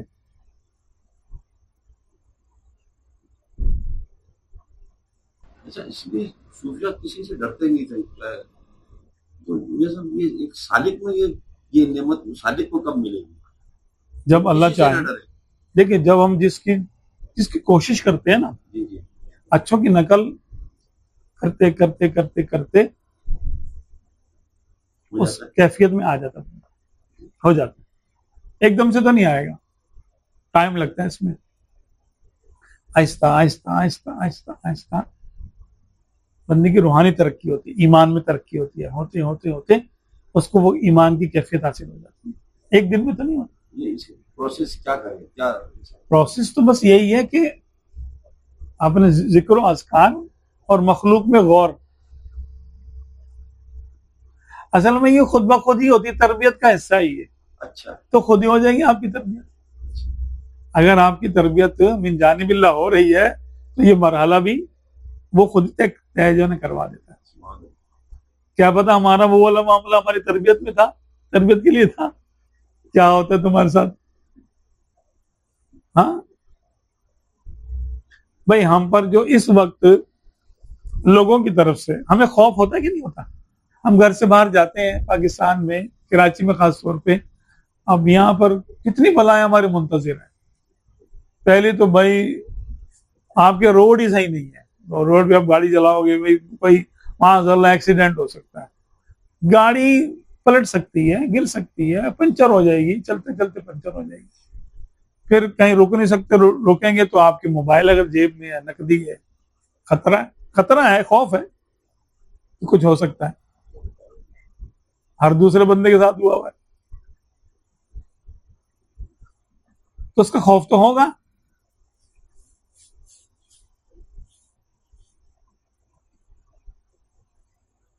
تو یہ خوف الگ چیز ہے۔ اگر ہم اس کو یہ سمجھ لیں کہ یار ہمیں اس بات کو اپنے ذہن پہ حاضر رکھنا ہے کہ جو کچھ ہے اللہ کی طرف سے، جو کچھ ہے اللہ کی طرف سے، فائدہ یا نقصان اللہ کی طرف سے، کوئی شخص ہمارے نفع نقصان کا مالک نہیں ہے بذات خود۔ ہاں ذریعہ بن سکتا ہے، تو ذریعہ اگر اللہ نے چاہا تو یہ ذریعہ نہیں بنے گا تو وہ بن جائے گا، اور بلا وجہ ہی ہو جائے گا۔ ہاں تو مال کا نقصان ہونا ہے یا موبائل کا نقصان ہونا ہے؟ موبائل اگر ظالم نے نہیں چھینا، ہمارا یعنی کوئی شخص جا رہا ہے، اس کی گاڑی سلپ ہو گئی، موبائل گر گیا، نالے میں گر گیا، اب گیا موبائل، تو گم ہو گیا۔ ظالم نے مطلب ہے کہ اگر ڈاکو نے نہیں لیا تو جیب کاٹنے والے نے جیب کاٹ لی، اس سے تکلیف تو ہوئی، وہ والی نہیں ہوئی جو گن دیکھ کر ہوتی ہے، لیکن موبائل کا جانا لکھا تھا وہ چلا گیا۔ ٹھیک ہے، جو نصیب میں اللہ نے لکھ دیا، جتنا لکھا ہے اور جس وقت لکھا ہے اور جس کے ہاتھ سے لکھا ہے، each and everything is decided, pre-decided. رفعت الاقلام وجفت الصحف، ایک قلم اٹھا لیے گئے اور صحیفے خشک ہو گئے، نصیب میں کوئی تبدیلی نہیں ہوتی، خاتمہ بس ہو گئے۔ فیصلے ہو گئے اللہ کی طرف سے. جس کی آزمائش کا فیصلہ ہے اس کی آزمائش ہوگی, کیسے بھی ہو. ایسے نہیں ہوگی تو ویسے ہو جائے گی. ہاں, جو پیسے آپ کے خرچ ہونے وہ ہو جائیں گے. ایک دفعہ میں نے سوچا 400 روپے دن, میں نے کہا یار مسجد میں دے دیتا ہوں. پھر میں نے کہا یار مسجد میں جو ہے بعد میں دوں گا, ایسا کرتا ہوں گھر کے لیے کوئی چیز لے لیتا ہوں اس کی. میں نے جیب میں پیسے ڈال لیے. میں گھر پہ آیا ہوں, کسی کو تحفہ دینا تھا, جیب میں ہاتھ ڈال رہا ہوں ایسے.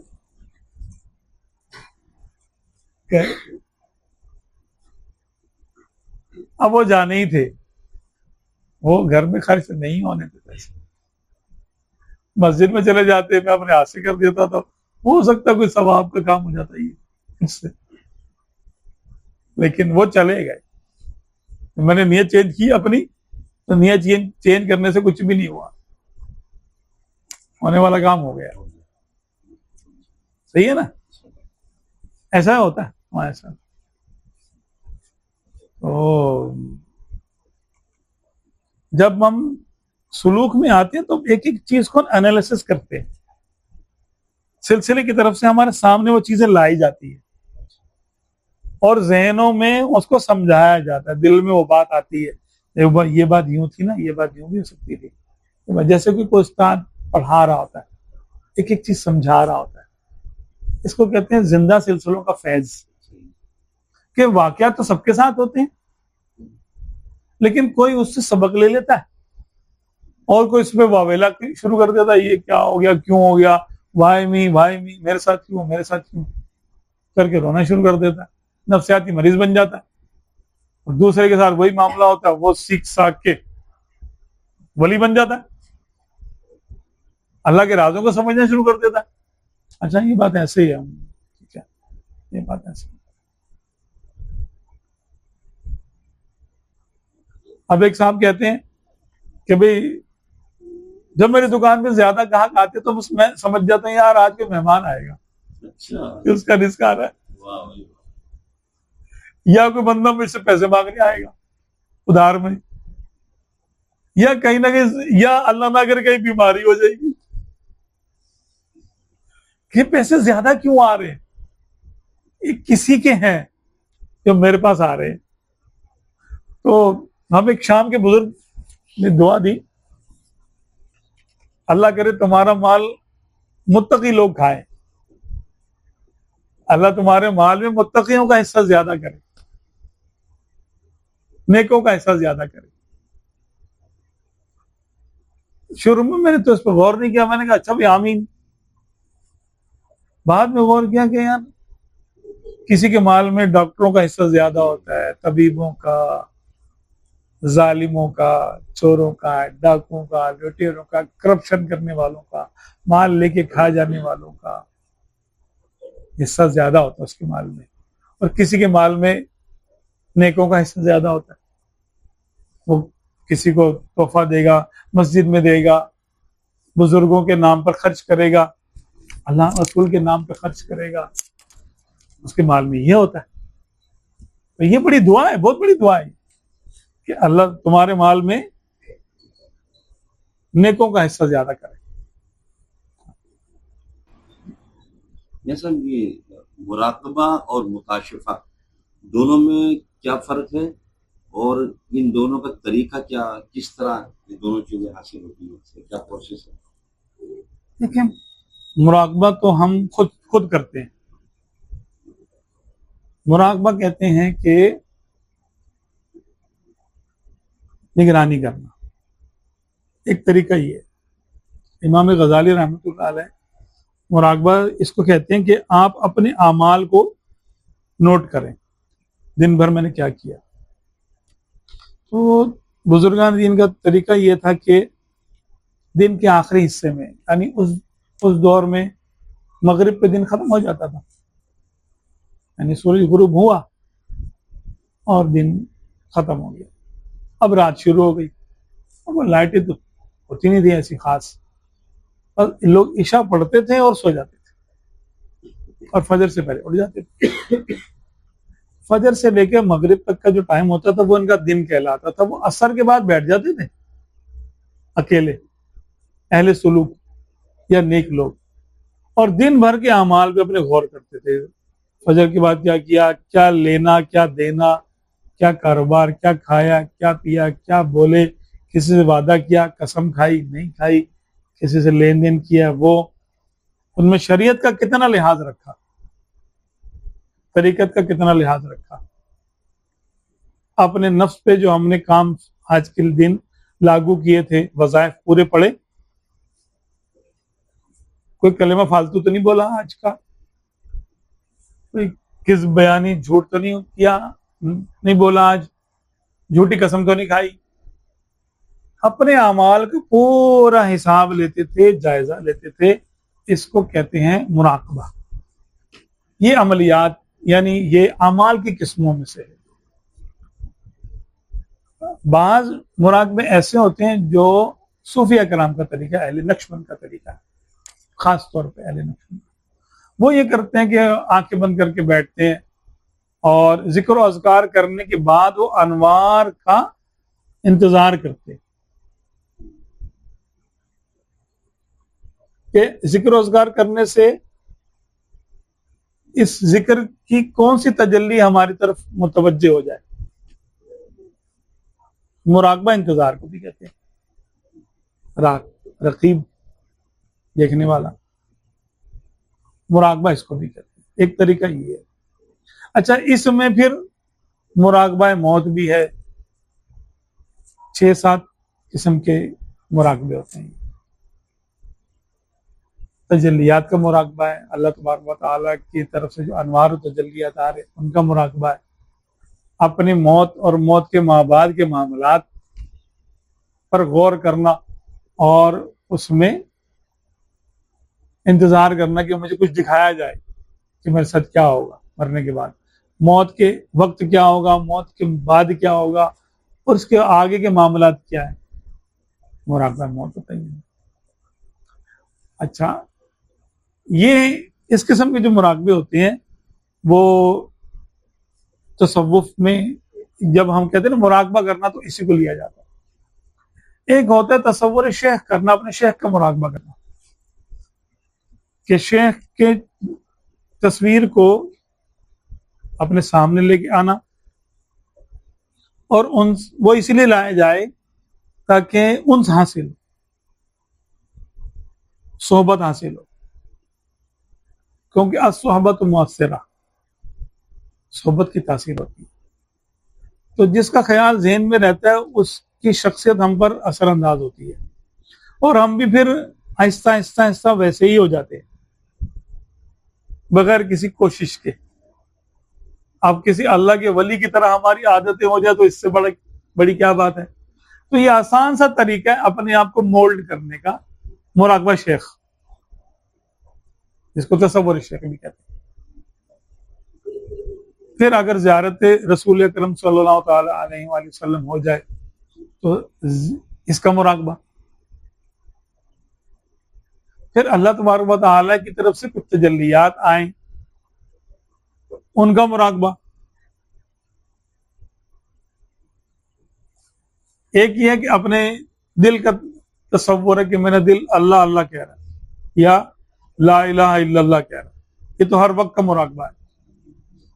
لا الہ الا اللہ جو بھی سبق مرشد نے دیا ہے, اگر وہ کلمہ توحید کا دیا لا الہ الا اللہ, لا الہ الا اللہ, لا الہ الا اللہ, ذکر کے ساتھ سانس کے ساتھ ذکر چلتا رہے, پاس انفاس جس کو کہتے ہیں, یہ بھی ایک طرح کا مراقبہ ہی ہے. کشف یہ ہوتا ہے کہ سوتے میں, جاگتے میں, بند آنکھوں میں, کھلی آنکھوں میں ہمیں کسی بات کا انکشاف ہو جائے, کوئی پوشیدہ چیز ظاہر ہو جائے, کچھ دکھا دیا جائے, کچھ بتا دیا جائے. اس کی اقسام ہے. پھر یا تو دل میں بات ڈالی جائے گی کہ یہ ہوا تھا اور وہ سچی بات ہوگی, یا یہ ہونے والا ہے, مستقبل کی بھی کبھی بات بتا دی جاتی ہے. تو اس کو کشف کہتے ہیں.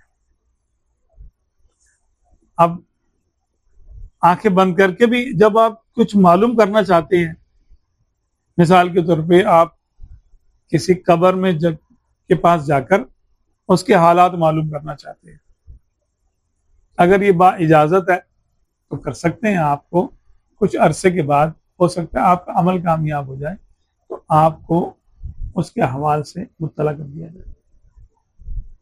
اس میں کچھ پڑھنا ہوتا ہے، پڑھنے کے بعد آپ آنکھ بند کر کے بیٹھ جائیں، آپ کو کشف میں آپ کو دکھا دیا جائے گا اب یہ کیا ہے. اس کو کہتے ہیں کشف القبور. ایک یہ ہے کہ آپ لوگوں کے دلوں کے حال معلوم کرنا چاہتے ہیں، یہ میرے بارے میں کیا سوچ رہا ہے. کوئی بات کرنا چاہے آپ دیکھیں، آپ کو پتہ چل جائے یہ بات کہنا چاہ رہا ہے، اس کو کہتے ہیں کشف الصدور. صدور سینہ، صدر، سینے کا کشف. ایسا نہیں ہوتا ہے، مختلف اعمال کا نتیجہ ہے. یہ مشغول ہونا ہے یہ مخلوق کے اندر. تو بعض لوگ اس کو کراتے ہیں، بعض لوگ نہیں کراتے، کہتے ہیں یار یہ صحیح نہیں ہے. اس میں سالک کو نہیں الجھانا چاہیے. اس میں لگے گا پھر باہر نکلے گا تو فائدہ کیا ہے اس کا؟ کچھ چمتکار حاصل ہو جائے گا اس کا فائدہ کیا؟ عمریں تھوڑی ہیں، ٹائم میں برکت نہیں ہے. تو ان چکروں میں نہ ڈالے جائے، ذکر میں لگاؤ اور بس اپنی فکر میں لگاؤ. مراقبہ تو کرے گا کہ مراقبہ کو بھی اچھا نہیں ہے؟ مراقبہ تو کرے گا، مراقبہ بہت اچھا. اچھا، بالکل اچھا، اس سے ترقی ہوتی ہے. مراقبہ ایک طرح سے تھوڑا تھوڑا کر کے، تھوڑا تھوڑا کر کے. جیسے پہلے نمبر پہ اپنے شیخ کا مراقبہ کریں، کیونکہ جب شیخ کی صحبت میں آ جائے گا تو بہت کچھ اس کا خود ہی سیدھا ہو جائے گا. عادتیں بہت ساری سنور جائیں گی، بری عادتیں بہت ساری چھوٹ جائیں گی. یہ ایسے سمجھ لیں کہ صحبت کا اثر ایسے ہوتا ہے کہ اگر آپ دیکھیں ایک شخص سے کسی شرابی کی صحبت میں جا کے بیٹھنا شروع ہو جاتا ہے لیکن شراب نہیں پیتا، تو 90% چانس ہی ہے کہ آج نہیں تو کل پینا شروع کر دے گا.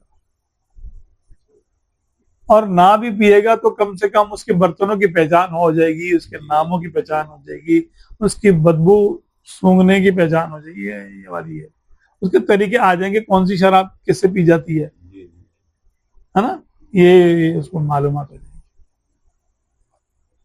اور کسی عطر والے کے پاس جا کے بیٹھ جائیں گے تو خوشبو تو آئے گی. کوئلے کی دکان پہ جا کے بیٹھیں گے، کہتے ہیں کوئلے کی دلالی میں تو منہ کالا ہوتا ہی ہے، یعنی کوئلہ لینا دینا کرو گے تو بھی ہاتھ تو کالے ہوں گے، کم سے کم منہ نہ بھی ہو. تو صحبت، مراقبہ سے کیسے صحبت مل رہی ہے؟ مراقبہ ذہنی تصور کا نام ہے نا. ذہنی تصور، یعنی شیخ کا تصور کرے گا. ہاں، جب شیخ کا تصور کرے گا تو گویا کہ وہ اس کے پاس ہی ہے.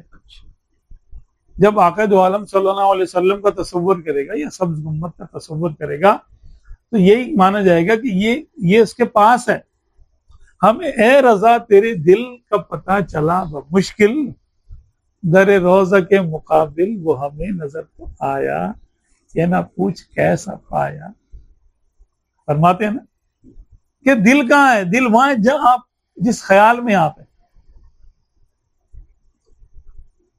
جیسے ہم بھی استاد اکثر پوچھتے ہیں، بورڈ پہ کچھ سمجھا رہے ہوتے ہیں، ہم لڑکے ادھر ادھر گھوم رہے ہوتے ہیں، ایک بندہ یوں کر کے بیٹھا ہوتا ہے، اس کو چاک مار کے پوچھتے ہیں بھائی کدھر ہو؟ بھائی آپ کے سامنے بیٹھا ہوا ہے. کہاں کا کیا مطلب؟ یعنی ذہنی طور پہ کہاں ہو. تو گویا آپ کی پریزنس، آپ کی موجودگی وہاں مانی جاتی ہے جہاں آپ کا ذہن ہے. اگر ہم مراقبہ کر رہے ہیں اپنے شیخ کی صحبت میں بیٹھے تو ہم کو شیخ کی صحبت ہی حاصل ہے، چاہے ہم اپنے گھر میں بیٹھے. اگر ہم سبز گنبد کے نیچے ہیں مراقبے میں تو ہماری حاضری وہاں لگ رہی ہے. اسی لیے بزرگ فرماتے ہیں کہ جب درود شریف پڑھو تو حاضری کی نیت کر کے پڑھو. اس کا بہتر طریقہ یہ ہے کہ اپنے آپ کو مسجد نبوی شریف بلکہ مدینہ شریف میں داخل ہوتا وہ محسوس کرو. کہ یار پھر پہلے کیا نا اجازت دو کہ یا رسول اللہ میں آپ کے مدینے میں آ جاؤں، اجازت ہے. پھر آپ قدم رکھیں، پھر مسجد نبوی شریف میں قدم رکھیں، اجازت لیں یا رسول اللہ ہمیں حاضر ہو جاؤ. پھر اس کے بعد جو ہے وہ سنہری جالیوں کے پاس آئیں، پھر حضور سلام عرض کرے کہ یا رسول اللہ میں حاضر ہو رہا ہوں، میں درود شریف پڑھ رہا ہوں. تو یہ سارا مراقبہ ہی کہلاتا ہے. درود شریف پڑھتا رہے گا شروع سے آنے کے بعد، ٹھیک ہے. اس کے بعد انتظار کریں کہ اب کیا ہوتا ہے. انتظار مراقبہ ہے. اور اگر آپ بات چیت کرتے ہیں تو وہ مراقبہ تو ہے لیکن مناجات ہے، وہ استغاثہ ہے. تو آپ روحانی طور پر وہیں حاضر مانے جائیں گے جہاں آپ جس کا تصور آپ کے ذہن میں، اور وہیں کے روحانی فیوز و برکات آپ حاصل ہوں گے.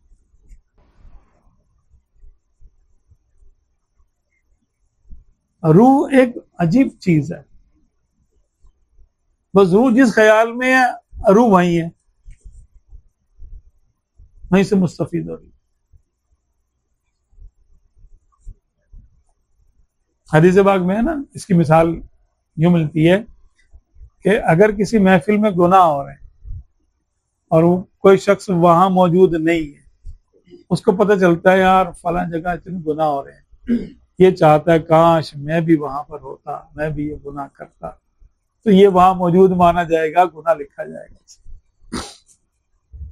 اسی طرح کوئی شخص کسی نیک جگہ میں جانا چاہتا ہے، نہیں پہنچ پایا، اور یہ تمنا کرتا ہے کاش میں بھی وہاں ہوتا، تو اس کو وہاں شمار کیا جائے گا، نیکی لکھی جائے گی. جو نیکی وہ لوگ کر رہے ہیں وہ نیکی اس کے بھی ضمن میں نامہ اعمال میں درج ہوگی. یہ کیا ہے؟ یہ مراقبہ ہی تو ہے. مراقبے کی برکت، تصور کی برکتیں، اور اس کے نیکی کے تصور کی برکتیں، برائی کے جو نا تصور کی نحوستیں، گویا اس کو عملی طور پہ وہاں موجود مانا گیا ہے. شرعاً اس کا موجود ہے، ثبوت موجود ہے اس کا کہ یہ وہیں تھا، گویا کہ یہ وہیں تھا.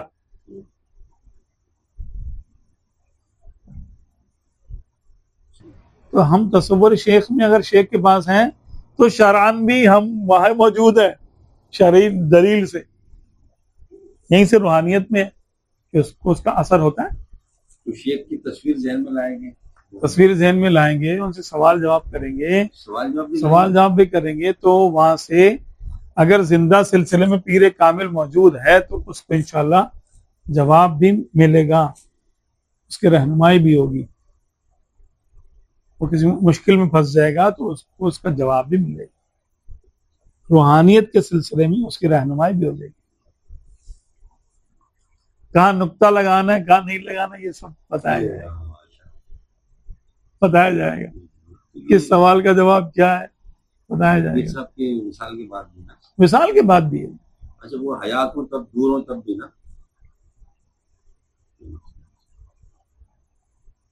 یہ سب سے کنفرم بھی کرنا پڑے گا نا. میں نے آپ سے یہ پوچھا تھا، آپ نے یہ کر لینا چاہیے شروع میں، تاکہ اس کو اطمینان ہو جائے کہ ہاں بھائی آپ نے یہی جواب دیا تھا کہ نہیں. میں اللہ کو اللہ کا فرمایا تھا، اس کا بھی کوئی اس میں وہ ہے سلسلے میں، مراقبے کے سلسلے میں 66 مرتبہ پڑھنی ہے، ایسا کچھ ہے نہیں. یہ تو ذکر ہے. ذکر سے یہ ہوتا ہے کہ آپ کا آئینہ صاف ہو جاتا ہے. ذکر جو ہے یہ خاص طور پہ اللہ تو ذکر جلالی ہے، اس میں جلالت ہے نا، ذکر ہے لا الہ الا اللہ، یہ جلالی ہے ذکر. تو اس سے نفس کی قدورتیں دور ہوتی ہیں، نفس کا آئینہ صاف ہوتا ہے، دل صاف ہوتا ہے.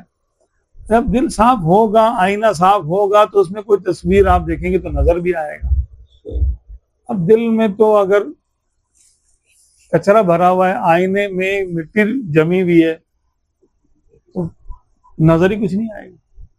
اس کی صفائی کے لیے کلمہ شریف ذکر ضروری اور ذکر اس کا لا الہ الا اللہ. نفی اس بات میں ذکر ہوتا ہے لا الہ الا اللہ. اچھا الا اللہ یا اللہ یا اللہ یا اللہ اللہ. ابھی اس کی مختلف سٹیجز ہیں، اس کے مرحلے ہیں. کسی کو لا الہ الا اللہ سے شروع کرایا جاتا ہے، کسی کو اس میں ذات سے اللہ. کہا جاتا ہے لا الہ الا اللہ یہ ذکر ناسوتی ہے، اور الا اللہ یہ ذکر ملکوتی ہے. اللہ اللہ یہ ذکر جبروتی ہے، اور اللہ یہ ذکر لاہوتی ہے. تو اب ایک سلسلے میں، اب کیونکہ اپنے اپنے سلسلے اور اپنے اپنے طریقے ہیں جو کہ تجربات سے، بزرگوں کے تجربات سے ثابت ہوئے ہیں، تو اس لیے کہتے ہیں جس سلسلے کی تربیت میں ہے تو جب تک وہ تربیت آپ کی مکمل نہ ہو جائے پھر دوسرے کا سلسلے کا ذکر نہ کرے.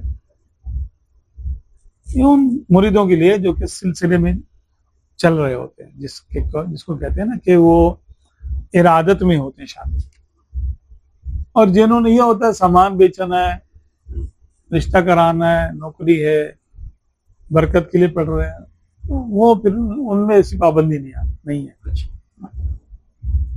پھر وہ پڑھ سکتے ہیں، پڑھنا چاہیے با اجازت ہی، لیکن اس میں پھر یہ ترتیب نہیں ہے.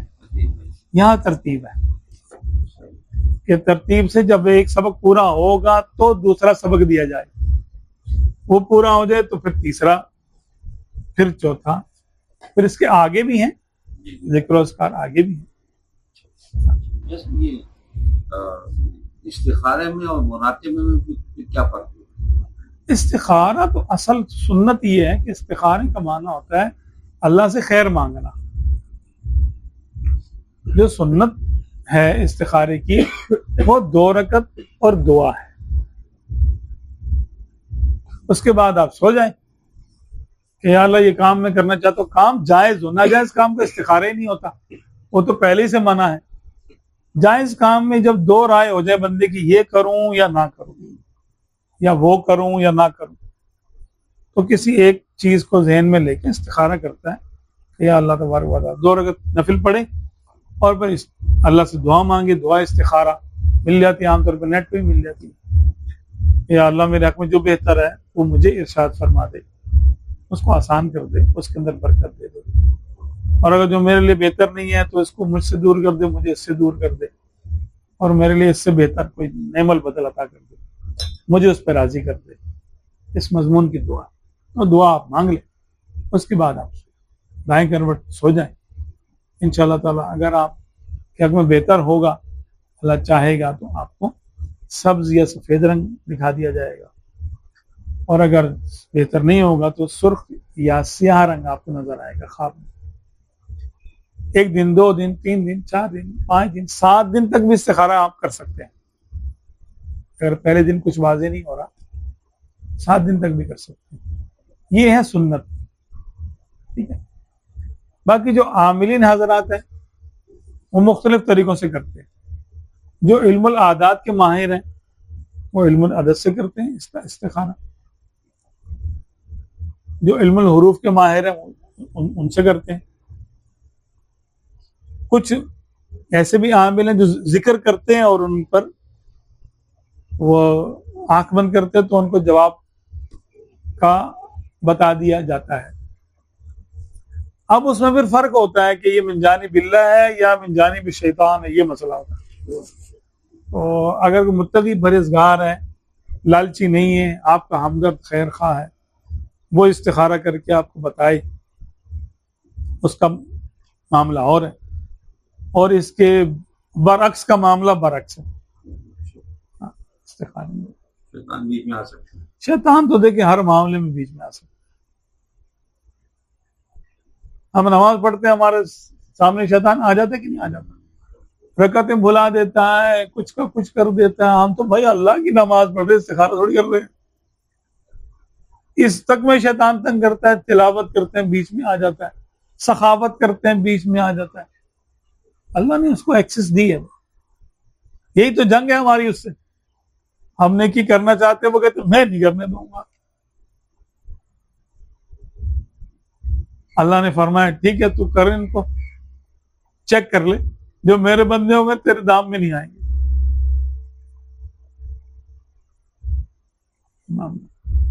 سر یہ جو قبروں پر خطبے پہلے زمانے میں ہم نے پڑھا ہے امام غزالی کی کتب میں اور دیگر میں کہ پہلے زمانے میں قبروں پر جو خطبے ہوتے تھے اس میں پہلے لگاتے بھی تھے لوگ, اور اس میں بڑی سبق آموز تحریریں ہوتی. پوچھنا یہ ہے کہ یہ تحریریں اب بھی لگانی چاہیے اور خطبے لگانے چاہیے, تحریریں لگانی چاہیے, اور یہ بھی سنا ہے کہ جو قبرستان میں جو خطبے لگے ہوتے ہیں نام وغیرہ جو پڑتا ہے اس میں نشان کا مرض بھی ہو جاتا ہے. ہاں جی ایسے ہی ہے. تو اس کی کچھ تفصیل آپ کے ساتھ. دیکھیں قبروں پر کتبے اور کتبوں پر آیتیں, کتبہ کہتے ہیں اس تختی کو جو قبر پہ ایک نشانی کے طور پہ لگا دی جائے, تو بہتر یہ ہے کہ اس پہ کچھ بھی تحریر نہ ہو. اچھا, پتہ کیا, آپ کتبہ لگا کر آ جائیں گے قبرستان سے تو گھر آ جائیں گے, قبرستان میں ہوتے ہیں کتے, وہ انہیں کیا پتا, وہ تو مکلفین میں سے نہیں ہے, وہ تو اس کے اوپر چڑھیں گے بھی, بے حرمتی بھی اس کی کریں گے. اچھا, اس کتبے لگانے میں آپ کچھ ایسی باتیں لکھیں گے نا جو کسی کتاب میں لکھی ہوئی ہے, جی جی جی, وہ کتاب میں پڑھو نا, وہ کوئی پڑھنے کی جگہ تھوڑی ہے بھائی. بزرگوں نے منع کیا کہ اگر کسی قبر پر کچھ کتبہ لکھا ہوا ہے تو اس کو پڑھنا نہیں چاہیے, کہتے اس سے بھولنے کا مرض پیدا ہوتا ہے. صحیح کیا ہے, امام غزالی کتابوں میں پڑھا ہے پہلے زمانے میں ہوتا تھا, لوگ اس سے عبرت حاصل منع کرتے تھے, بزرگوں نے منع کیا. عبرت حاصل کرنے والے تو ہوتے ہوں گے اس ٹائم شاید, آج کل تو ہمارے یہاں تو ایسے حالات بھی ہم نے سنا ہے کہ قبروں میں منشیات بھر کے بیٹھے ہوتے ہیں, کم وقت مارے بیچ رہے ہوتے ہیں منشیات. کفا بالموت واعظا, موت عبرت کے لیے موت کافی ہے, لیکن دل تو زندہ ہو, اور مردہ دل کے لیے تو موت بھی کافی نہیں ہے. قبروں کے کاروبار ہوتے ہیں, قبروں پر پتہ نہیں کیا کیا بنا لیتے ہیں, قبریں بکتی ہیں.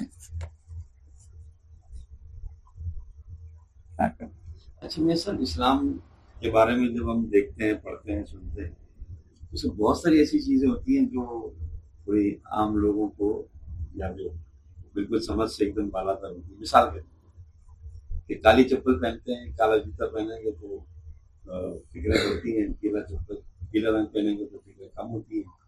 اسی طرح ابھی آپ نے فرمایا کہ اگر قبرستان کے اگر وہ کتے پڑھیں گے تو نشان کا بولنے کا مرض ہوگا. یہ سب چیزیں ایسی اور بہت ساری چیزیں ہیں, تو یہ سب چیزیں کیا ہے؟ یہ دیکھیں یہ اسلام کی بنیادی تعلیمات نہیں ہے, ٹھیک ہے. اسلام عقائد اور اعمال کا نام ہے. یہ چیزیں ایسی ہیں جو بزرگوں کے تجربے سے ثابت ہوئی ہیں بعض, کیونکہ ہر چیز اللہ نے کوئی چیز فالتو نہیں پیدا کی, تو کوئی عمل بھی فالتو نہیں ہے. ہر چیز میں کچھ نفع یا نقصان ہوتا ہے. اب ٹھنڈی ہوا چلتی ہے نا, دیکھو اس ٹھنڈی ہوا سے لوگ بیمار ہو جائیں گے, ٹھیک ہے, سردیوں کی ٹھنڈی ہوا اور گرمیوں کی ٹھنڈی ہوا بڑی فرحت بخش ہوتی ہے, لوگ ٹھیک ہو جاتے ہیں.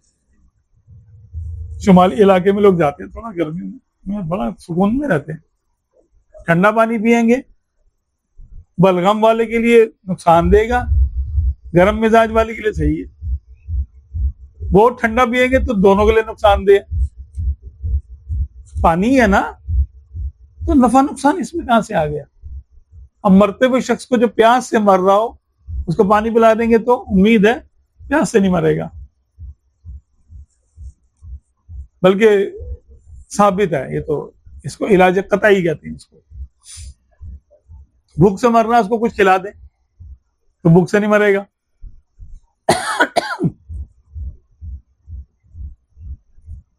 غمزدہ آدمی ہے, اس کو کوئی اچھی سی نظم سنا دیں, تربیہ طرز کی, خوش ہو جائے گا. خوشی خوشی بندہ بیٹھا ہوا ہے, اس کو کوئی حزنیہ غزل سنا دیں اس کو, اور یوں ہو جائے گا، بیٹھ جائے گا، ہاں میرے ساتھ بھی ایسا ہوا تھا. ارے الفاظ ہی ہے نا، نہ کچھ کھلایا نہ پلایا، خالی سنایا، اثر ہوا. دیکھنے کا اثر ہوتا ہے. آپ کسی نعمت والے کو دیکھتے ہیں تو رشک پیدا ہوتا ہے یا حسد پیدا ہو جائے گا؟ ہاں؟ اللہ تعالیٰ نے کون سی چیز فالتو بنائی؟ کچھ بھی نہیں، ایک ذرہ بھی فالتو نہیں بنایا. تو ہر ذرے میں اس نے نفع نقصان رکھا ہے. ہر عمل میں بھی رکھا ہے. بندے کے اعمال ہیں، اس میں کوئی نفع نقصان تو ہونا ہی ہے، یا تو کسی چیز میں نفع ہو جائے گا یا کسی چیز میں نقصان ہوگا. اب یہ اہل کشف لوگوں نے، وہ کشف ہوا کرتا تھا، انہوں نے بندوں کے اعمال پہ کو دیکھا، نہیں یہ کرنے سے یہ ہوتا ہے، یہ کرنے سے یہ ہوتا ہے، انہوں نے اپنی کتابوں میں لکھ دیا. اب وہ کوئی بزرگ ہے، لوگوں نے سمجھ لیا یہ اسلام کا حصہ ہے. یہ اسلام کے بنیادی عقائد یا اعمال کا حصہ نہیں ہے، یہ بزرگوں کے تجربات کا حصہ ہے. تو اگر کوئی لینا چاہے تو لے لے، نہیں لینا چاہے تو اپنی مرضی ہے اس کی، اس کو ہم اسلام کو منکر نہیں کہہ سکتے. اچھا، اس میں پھر کچھ ایسا بھی ہوتا ہے کہ سچے لوگوں کے کشف بھی آ گئے تو جھوٹوں کے وہم بھی آ گئے. تو بلی راستہ کاٹ لیا تو یہ ہو جائے گا، کوئی گھر سے باہر جا رہا ہے آواز نہ دو ورنہ نہ دو، نہیں تو بھائی جہاں جائے گا ناکامی سے واسطہ پڑے گا، چھینک آ جائے گی تو یوں، کسی کے پیچھے چھینک ہو نہیں تو ورنہ نوست ہو جائے گی. اب یہ ہندوؤں کے طریقے، کسی کے سامنے ایسے آپ لکیر کھینچ دو، کوئی جا رہا ہو لکیر کھینچ دو، وہ رک جائیں گے، یار رکاوٹ آ گئی بھائی، تو زیبرا کراسنگ پہ کیا کریں گے؟ مطلب وہم ہے. اچھا، ہمارے اسلام میں یہ کہ کسی چیز کی بدشگونی نہیں لینی ہم نے، لا طیرۃ ولا سفر، کسی چیز میں نحوست نہیں ہوتی. اسلام میں ایک بات کلیئر کر دی گئی ہے کہ نحوست نہیں ہوتی، تو کسی نحوست کا وہم نہیں کرنا. ہاں فائدہ نقصان ہوتا ہے. اب زہر کھا کے بولو کہ میں بیمار نہ ہوں، بھائی زہر میں تو اللہ نے تاثیر ایک رکھی ہے نا، وہ تو ہوگا، اس کا اثر تو ظاہر ہوگا. زہر کو حکم ہے کہ تو اپنی تاثیر ظاہر کر، وہ تو کرے گا. اگر آپ کو اس کی تاثیر سے بچنا ہے تو پھر کھاؤ نہیں، ورنہ وہ اپنی حکم پہ چلے گا جو اس کو حکم ہے. اس طرح کے معاملات ہوتے ہیں. تو یہ اعمال کی بھی تاثیریں ہوتی ہیں، چیزوں کی تاثیر ہے تو اعمال کی بھی تاثیر ہے. جیسے بزرگ فرماتے ہیں کہ سنت بھی ہے، بکری کی کھال پہ، دمبی کی کھال پہ بیٹھے ہیں آپ، تو اس کا ضمنی اثر یہ ہوتا ہے کہ بندے میں عاجزی پیدا ہوتی ہے. شیر کی، چیتے کی یا کسی درندے کی کھال پہ نہ بیٹھے، اس سے تکبر اور ظلم کے خیالات پیدا ہوتے ہیں. الصحبت مؤثرہ، ایک صحبت ہے نا، اس طرح کے معاملے ہوتے ہیں. تو یہ ہے معاملہ. سوشل میڈیا کا سوال جناب، جیسا آپ کی ماشاءاللہ تعلیم دنیاوی بھی بہت ہے، اور آپ نے بیچلر آف سائنس بھی کیا ہوا ہے، اور مفتی بھی ہیں اور قاری بھی ہیں، اور پھر ساتھ میں حکیم بھی، اور علم الابدان پر آپ کی گہری نظر ہے، بڑے حاضر حکیم ہیں آپ. اور ایک زمانہ گزر گیا آپ کو یہ طب میں.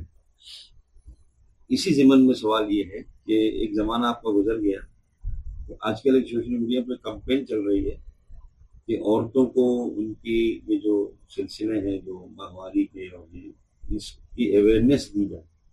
اس ضمن میں اسلام آباد میں کوئی یہ سلسلہ کر رہے ہیں یہ لوگ، وہ اس طرح کے جو NGOs ہیں.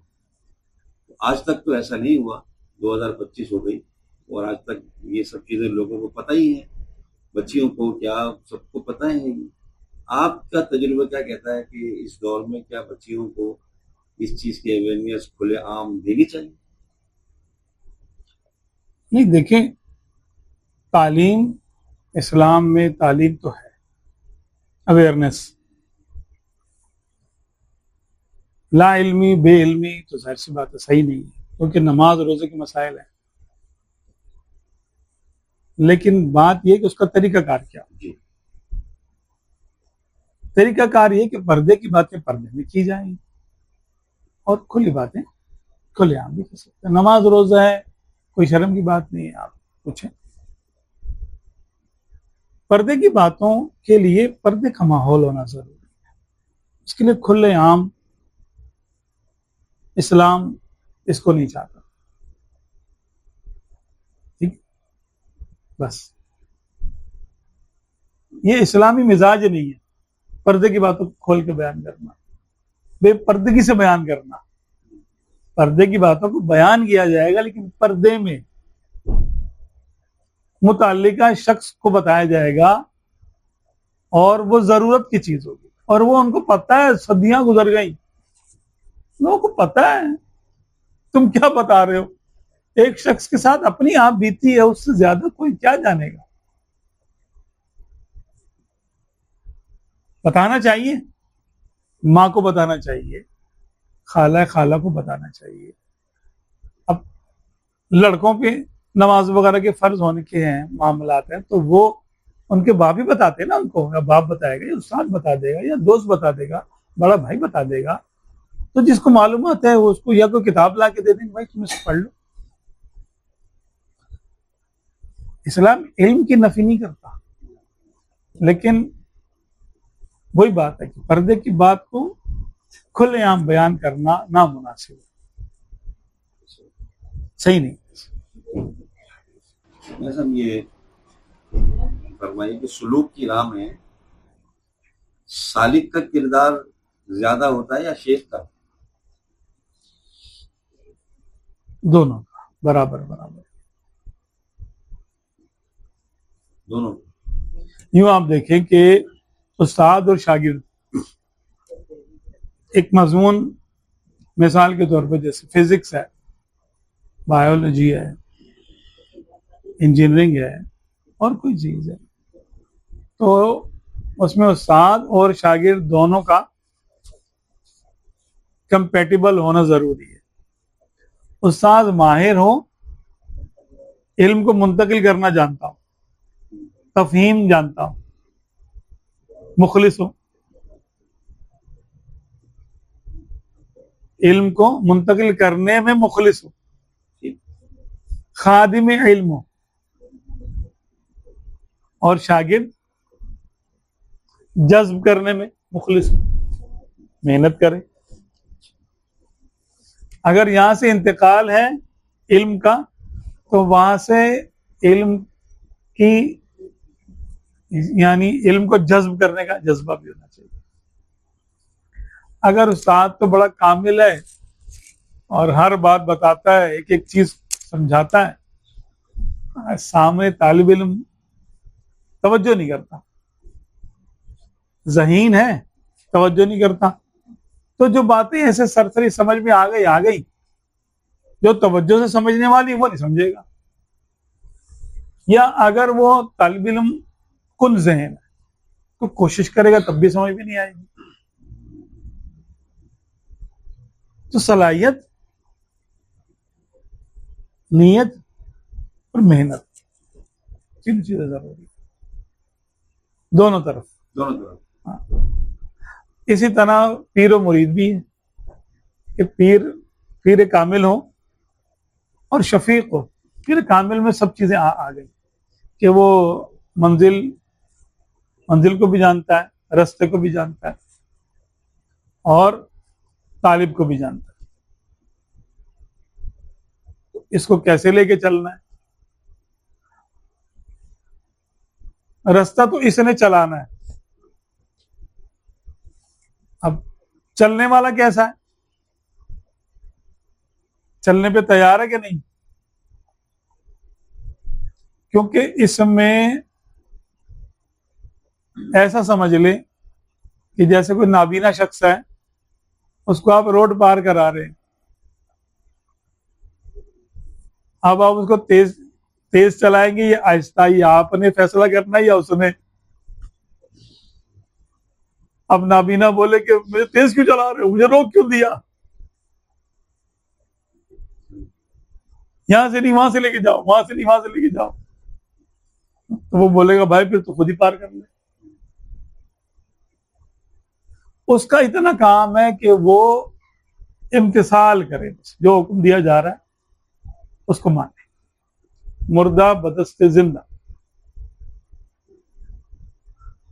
اگر یہ اس میں کمال کا ہے، ایک بات اطاعت ہے، اس میں صلاحیت ہے کہ اطاعت کرنے والے تو بہت سارے مرید ہوتے ہیں، لیکن سب میں ایک جیسی صلاحیت نہیں ہوتی۔ اللہ نے کسی کے لیے کیا مرتبہ رکھا ہے، کسی کے لیے کیا مقام رکھا ہے، تو راضی برضا بھی ہوگا کہ بھائی میں جس قابل ہوں وہی ملے گا مجھے، ہاں، حسد نہ کرے، اس کو وہ مل گیا، اس کو وہ مل گیا، مجھے تو کچھ نہیں ملا، اس کے مقابلے میں پیچھے رہ گیا۔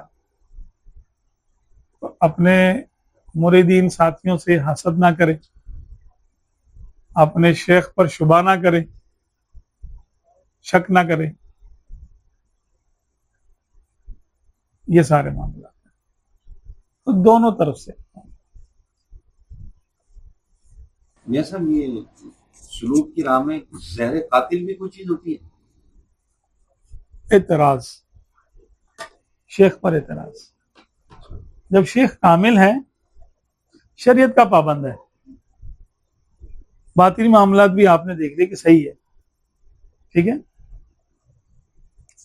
سلسلہ بھی دیکھ لیا متصل ہے، فاسق مولن بھی نہیں، عالم بھی ہے، سب معاملات پہلے چیک کرتے ہیں نا، یہ تو وہ کر لیے۔ اب اعتراض نہیں بنتا۔ من قال لشیخہ لما لم یفلح، جو اپنے شیخ کو کیوں پوچھے، کیوں یعنی بطور اعتراض، فلاح نہیں حاصل کر سکتا۔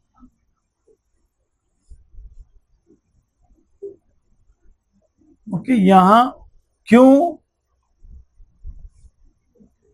اتنی بڑی رکاوٹ پیدا کر دے گا کہ گویا وہ اس کو اس کے پیری پر اختلاف ہو۔ مریض کہتا ہے کہ میں تو دوائی نہیں کھاتا، یہ والی، تم نے یہ والی دوائی مجھے کیوں دے دی؟ اب بتائیے اس میں ڈاکٹر کا کوئی فائدہ ہے یا ڈاکٹر کا کوئی نقصان ہے؟ نقصان کس کا؟ مرید کا، مریض کا۔ مریض تو بیچارہ گیا، پھر ڈاکٹر بولے گا اچھا بھائی پھر کہیں اور چلے جاؤ، اور جگہ جا کر بھی تم نے کرنا تو یہی ہے نا، بات تو ماننی پڑے گی ڈاکٹر کی۔ اب وہ ڈاکٹر تمہارے ساتھ کیا کرتا ہے ہمیں نہیں پتا، کس مرض کا تو علاج یہی ہے۔ بزرگوں نے کر کے دکھایا، انتہا کر دی بزرگوں نے اپنے مریدوں کی تربیت میں، اور مریدوں نے اپنے پیروں کی اطاعت میں انتہا کر دی۔ ایک سے بڑھ کے ایک واقعہ کہ اگر شیخ کامل ہوگا تو وہ سمجھے گا کہ یہ مرید میرے پاس آیا ہے، اللہ کی طلب میں آیا ہے، اس کی منزل میں نہیں ہوں، اس کی منزل تو اس کا رب ہے، تو یہ رب کی امانت ہے، مجھے رب تک پہنچانا ہے،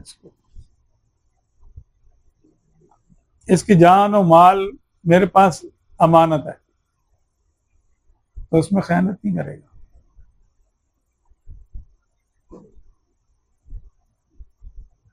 اس کو اپنی ملک نہیں سمجھے گا کہ میں اس کا مالک ہوں، اب تو میرا مرید ہو گیا ہے، اب تو اس کے جان و مال کا مالک میں ہوں، اس سمے سے نفع بھی حاصل کروں گا، اس کی جیب میں کتنے پیسے وہ بھی میرے ہیں، اس کا بینک بیلنس میرے اختیار میں ہے، اس کا عہدے والا ہے تو اس کے میں اس سے کام بھی لوں گا، اس کے وجاہت سے فائدہ اٹھاؤں گا، اس کے اقتدار سے فائدہ اٹھاؤں گا۔ اس کا مرید بادشاہ ہے یا فقیر ہے، دونوں برابر ہیں، اس سے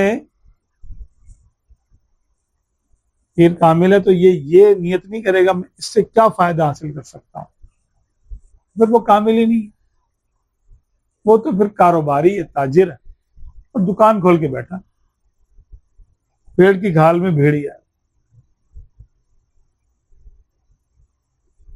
پھر تو بڑا سخت معاملہ ہے کہ دھوکہ دے رہا لوگوں کو، آؤ میں تمہیں اللہ تک پہنچاؤں،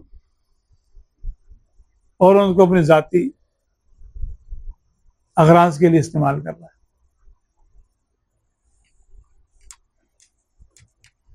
اس کا تو بڑا سخت معاملہ ہے، اور اس کا حساب بھی بڑا سخت ہے، شدید ہے ایسے شخص کا جو اپنے متبعین کو، چاہے وہ مرید ہیں یا اس کے پیروکار ہیں یا اس کی پارٹی کے کارکن ہیں، ان کو اپنے ذاتی مقاصد کے لیے استعمال کرے۔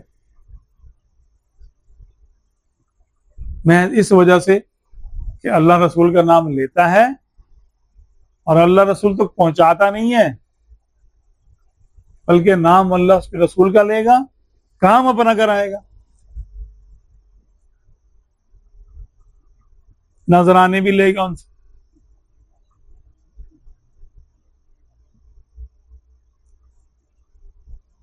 پیر ہونا گویا کہ نائب رسول ہونا ہے،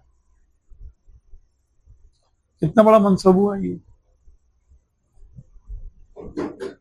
تو یہ تو بالکل للہ فی اللہ والا کام ہے پیر بننا، کہ ذاتی اغراض اس میں نہیں آ سکتی، آئیں تو پھر یہ پیر نہیں ہے، پھر یہ ڈاکو ہے، رہزن ہے، خضر کے بھیس میں یا سینکڑوں رہزن بھی پھرتے ہیں، اگر جینے کی خواہش ہے تو کچھ پہچان پیدا کر، یہی ہے کہ پہلے پہچانے کہ یہ پیر مجھے کہاں لے کے جائے گا، جہاں تو خود پہنچا وہیں لے کر جائے گا نا، تو خود کہاں تک پہنچا ہے۔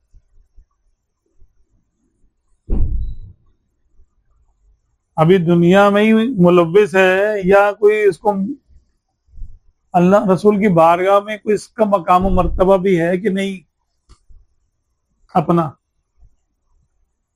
کیونکہ جس مقام پہ کھڑا ہے وہیں تک لے کر جا سکتا ہے نا،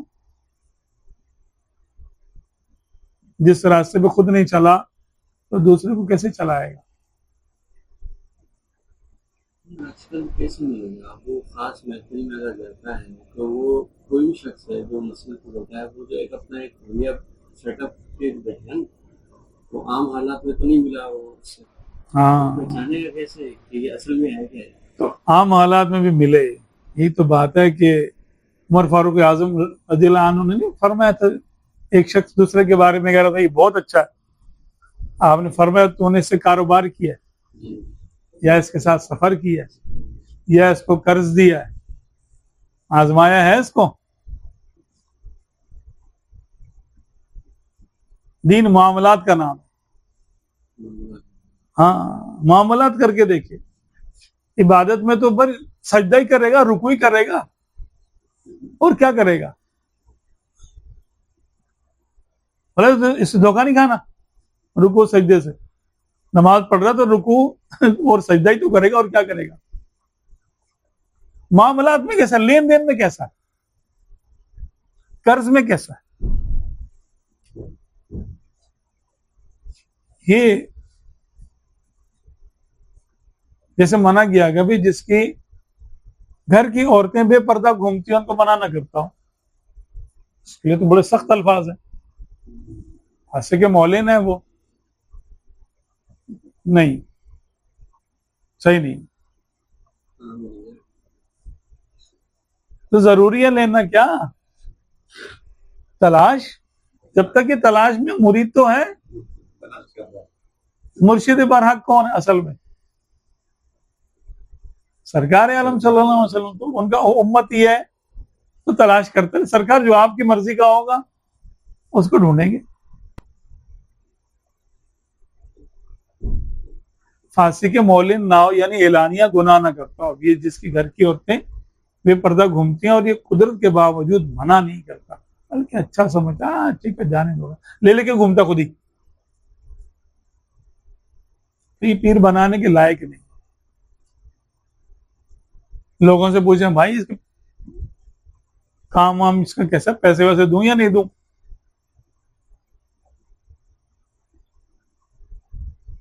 جن لوگوں کے ساتھ وہ اٹھتا بیٹھتا کاروبار کیا ہے کچھ لین دین کیا ان سے پوچھو کیسا ہے لینے دینے میں کیسا ہے. سیدنا عبد العزیز دباغ رحمۃ اللہ علیہ فرماتے ہیں کہ میں کئی مرتبہ میں بہت جگہوں پر میں نے بیعت کی ہوگی نا.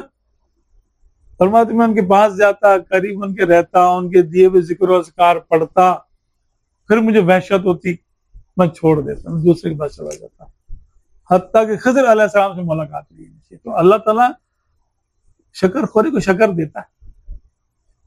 من طلب وجد جو طلب کرتا تو پا لیتا ہے. تو آپ نے خضر علیہ السلام سے پھر بیعت کی؟ خضر علیہ السلام نے عبد العزیز دباغ رحمۃ اللہ علیہ کو ایک ورد تعلیم فرمایا تھا. فرمایا یہ تم پڑھا کرو. وہ انہوں نے پڑھنا شروع کیا ہے تو ان پر معاملات کھلنا شروع ہوئے. پھر اپنے پیر سے تو بعد میں ان کی ملاقات ہوئی. اچھا. ہاں ان کے پیر سے ان سے بعد میں ملاقات ہوئی ظاہراً. اور ایک دو جگہ نہیں آپ کی 3-4 بزرگوں سے آپ کی تربیت ہے ثابت ہے. اچھا. ہاں تو پھر بھی کہتے ہیں یکدرگی موقع میں میں نے کہا ایک وقت میں ایک وقت میں اور جس وقت میں جس شیخ کی تربیت چل رہی ہے اس وقت میں آپ کسی اور سے اس میں نہیں جائیں گے ان کی اجازت کے بغیر.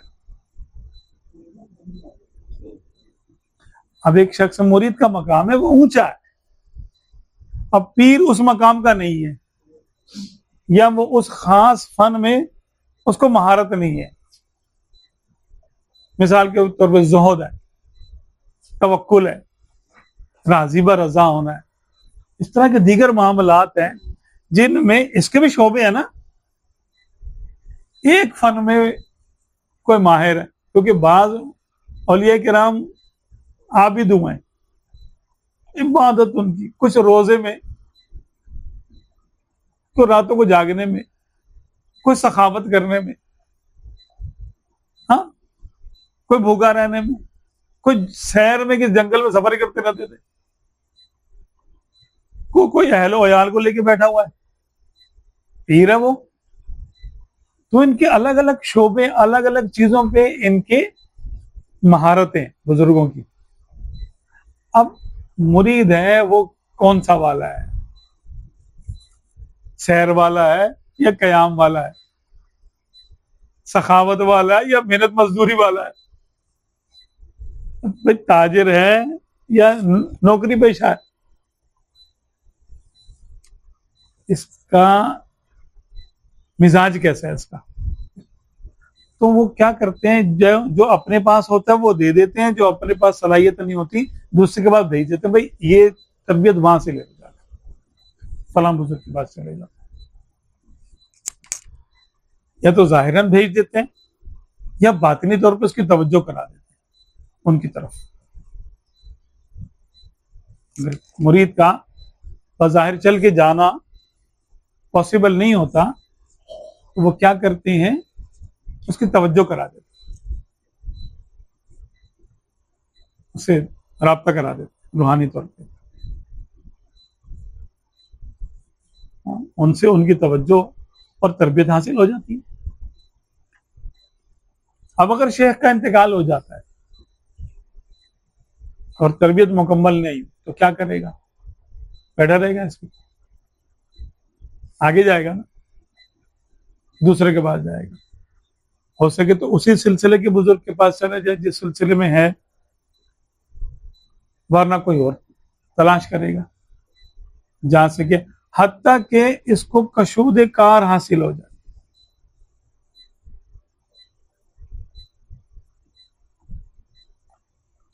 یعنی اس کے معاملات کھل جائیں اس پر.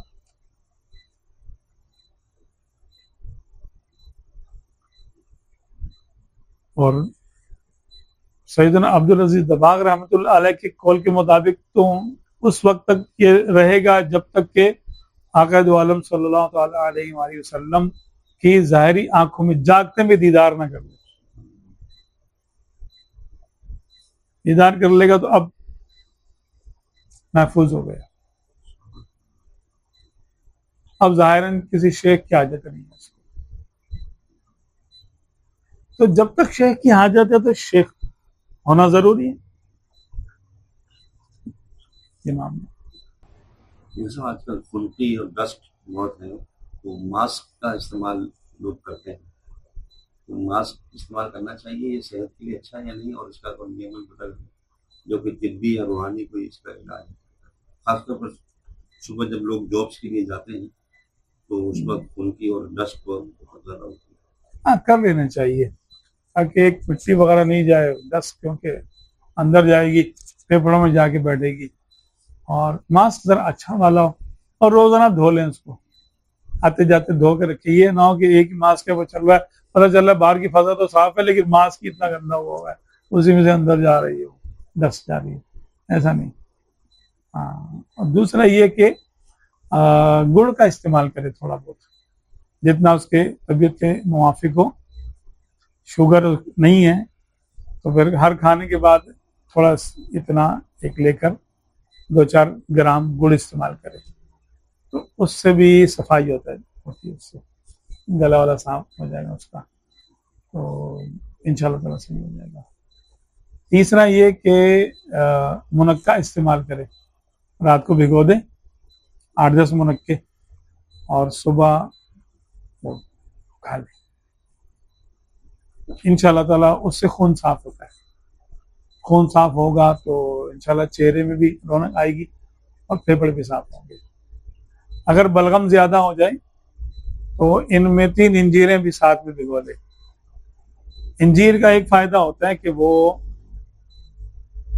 آپ کے بلغم کو بھی نہ پتلا کر دیتی ہے اور جسم میں کہیں پہ بھی کسی بھی رگ میں اگر رکاوٹ ہے رکاوٹ دور کر دے گی.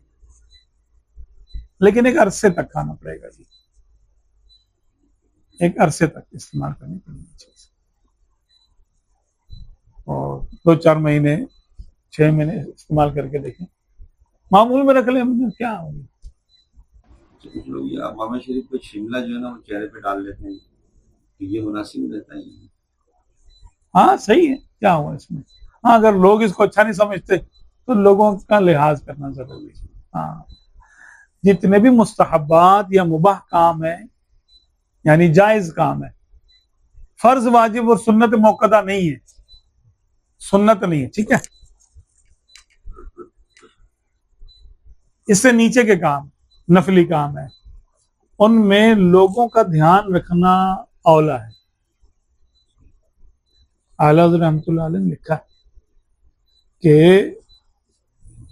مستحبات میں، نوافل میں، مباح کاموں میں لوگوں کے طبیعتوں کا لحاظ رکھنا ضروری ہے، ورنہ لوگ اس کو برا کہیں گے. پھر یار یہ کیا. مجھے ایک شخص نے ٹوکا. ایک دفعہ میں ایسے ہی بائک جو چلاتا ہوا آ رہا تھا، میں نے امامہ ایسے کر کے نا رکھ لیا تھا اپنا ایسے کر کے، تو مجھے ایک شخص نے ٹوکا اور اس نے ٹوکا تو بڑے ہی جھڑک کے تھا. مجھے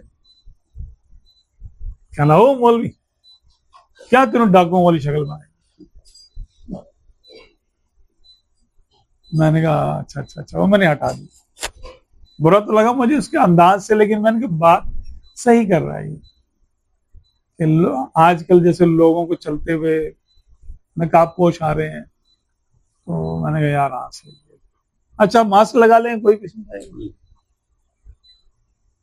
حالانکہ چہرہ تو اس سے بھی چھپ جاتا ہے. تو لوگوں کا لحاظ کرنا چاہیے، خواہ مخواہ میں لوگ پریشان ہو اور پھر آپ کو برا بھلا کہیں، صحیح نہیں. ہر معاملے میں، کپڑوں کے معاملے میں، انگوٹھی کے معاملے میں، اٹھنے بیٹھنے کے معاملے میں، بول چال کے معاملے میں لوگوں کی طبیعتوں کا لحاظ رکھنا ضروری ہے. کن چیزوں میں؟ نوافل میں، نفلی کاموں میں. مثال کے طور پہ آپ جو ہے وہ کھانا آپ ہاتھ سے کھا رہے ہیں، مستحب کام سنت بھی ہے، سنن زوائد میں سے آتا ہے، اور چمچے سے نہیں کھا رہے آپ، ساری محفل چمچے سے کھانا کھا رہی ہے، ایسے لوگوں کی محفل جو دیندار طبقہ نہیں ہے اور وہ اس کو برا محسوس کر رہے ہیں، تو ان کی تالیف قلب کے لیے جب تک ان کو نہیں معلومات یا آپ کو وہ نہیں جانتے تو آپ چمچے سے کھانا کھا سکتے ہیں، اجازت ہے، کیونکہ ان کے سامنے اگر آپ نے ہاتھوں سے کھایا، انگلی سے کھایا، تو وہ لوگ آپ کو معاذ اللہ اجڑ گنوار سمجھیں گے، آپ سے دور ہو جائیں گے۔ تو محفل کا فرق ہوتا ہے۔ ہاں اگر جیسے دینی محفل ہے، سنتوں بھری محفل ہے، اب اس میں آپ چمچے سے کھانا کھا رہے ہیں، لوگ بولے آپ چمچے سے کیوں کھانا کھا رہے ہیں؟ ہاں پہلے تو ہوتا تھا کہ بھی شادی کے کھانے میں چمچے رکھے جاتے تھے اور 100 اور 40 میں چمچے نہیں رکھتے تھے، یہ بھی ایک فرق ہوتا تھا پہلے، آج کل نہیں ہوتا شاید۔ خیر 100 اور 40 کا کھانے ہی جیسے ہوتا ویسے نہیں ہونا چاہیے، وہ غریبوں کا حق ہے، اس میں دعوت تو ہونی ہی نہیں چاہیے۔ 100 40 10 میں دعوت کرنا منع ہے کہ آپ کھانے کی دعوت کریں۔ دعوت فرحت کی ہوتی ہے، یعنی خوشی کی دعوت ہوتی ہے، غم میں دعوت نہیں ہوتی۔ اسی طرح یہ چھری کانٹے سے بھی کبھی کھا لینا چاہیے اگر محفل ایسی ہے کہ آپ کو وہ نہیں سمجھیں گے، مثال کے طور پہ غیر مسلم ہی ہے، اگر تو غیر مسلموں کو آپ نے دین کی دعوت دینی ہے، ان کو اپنے قریب کرنا ہے، تو کم سے کم ان کو ایسے حکمت کے ساتھ اپنے قریب کریں گے کہ ایک دم سے ان کو آپ اپنے سے دور نہ کریں۔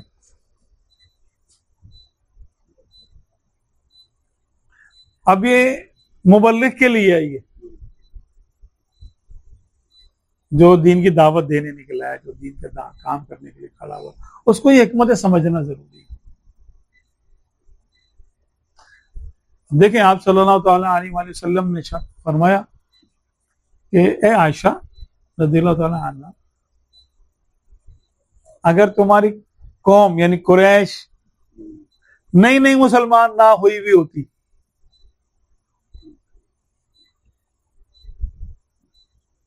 تو میں خانہ کعبہ کو بڑا کر دیتا، اس کی اصلی بنیادوں پہ کھڑا کر دیتا جو اصلی بنیادیں ابراہیم علیہ السلام نے بنائی تھی۔ کیونکہ آپ نے دیکھا ہوگا خانہ کعبہ میں کے آگے ایک دیوار سی بنی ہوئی ایسے، جس کے اندر لوگ جا کے نماز پڑھنے کی کوشش کرتے ہیں، جس کو حتیم کہتے ہیں۔ اصل میں وہ خانہ کعبہ کے اندر جگہ تھی، خانہ کعبہ کی جو دیوار ہے وہ یہاں نہیں تھی، وہ حتیم کے باہر تھی ایسے، ابراہیم علیہ السلام کے دور میں۔ پھر قریش کے دور میں کیا ہوا، سیلاب آیا اور خانہ کعبہ کی عمارت کو نقصان ہوا، شہید ہو گئی عمارت۔ تو قریشیوں نے کہا کہ بھئی یہ ہم خانہ کعبہ دوبارہ تعمیر کرتے ہیں، تو کرنا ہی تھا ان کو، دور جاہلیت کی بات ہے، لیکن اس کے لیے مال حلال لے کر آؤ۔ وہ بھی سمجھتے تھے کہ اللہ کا گھر ہے تو حلال مال سے ہونا چاہیے۔ تو اب حلال مال جمع ہوا تو وہ اتنا زیادہ نہیں تھا کہ پورا تعمیر کرتے، انہوں نے کچھ حصہ چھوڑ دیا، کہا اس کو بعد میں تعمیر کر لیں گے، پھر بعد میں تعمیر کرنے کی نوبت ہی نہیں آئی۔ تو انہوں نے کیا کیا کہ اس کے گرد ایک چھوٹی سی 4 فٹ کی 5 فٹ کی ایک دیوار بنا دی، 4 فٹ کی دیوار تقریباً 3.5 فٹ کی دیوار ہے، 3.5 4 فٹ کی دیوار، اتنی لگا دو اور اس کے بعد میں دیکھیں گے، اس کو جب پیسے آئیں گے تو کر دیں گے۔ اس کے بعد صلی اللہ علیہ وسلم کی بعثت ہو گئی اور وہ کسی کو دھیان ہی نہیں ہے۔ تو دور جاہلیت میں جو اس کی تعمیر ہوئی تھی اس میں آقا صلی اللہ علیہ وسلم بھی شامل تھے۔ حجر اسود آپ صلی اللہ تعالی علیہ وآلہ وسلم نے ہی رکھا تھا، اور جو واقعہ مشہور واقعہ سے۔ تو یہ کام اعلیٰ حضرت فرماتے ہیں، دیکھو یہ کام فرض واجب نہیں تھا، مستحب تھا. تو مستحب کام میں قوم کا لحاظ رکھنا ضروری ہے. یہ قوم کہے گی کہ انہوں نے اپنا کعبہ بنا لیا، ہمارا کعبہ توڑ دیا، اپنا کعبہ بنا لیا، بدک جائے گی قوم. تو جب لوگوں کو دین سے دور ہوتا ہوا دیکھیں گے تو بہت سارے نفلی کام چھوڑ دینے چاہیے، نہ کریں. نہیں یار یہ اب ان کے سامنے کریں گے نا یہ لوگ پریشان ہو جائیں گے. ہاں فرض واجب ہے تو کوئی بھی نقصان ہوتا رہے، کوئی بھی ناراض ہوتا رہے، خیر ہے، پھر وہ تو کرنا ہی ہے، اس میں کسی کی روح رعایت نہیں ہے. مستحب کاموں میں لوگوں کی رعایت ضروری ہے. رخصت ہے صوفی للہ کرم اتنا کر دو، کاندھا ہی لگا دو میت کو، کاندھا ہی لگا دو میت کو، بس اتنا سہارا کافی ہے.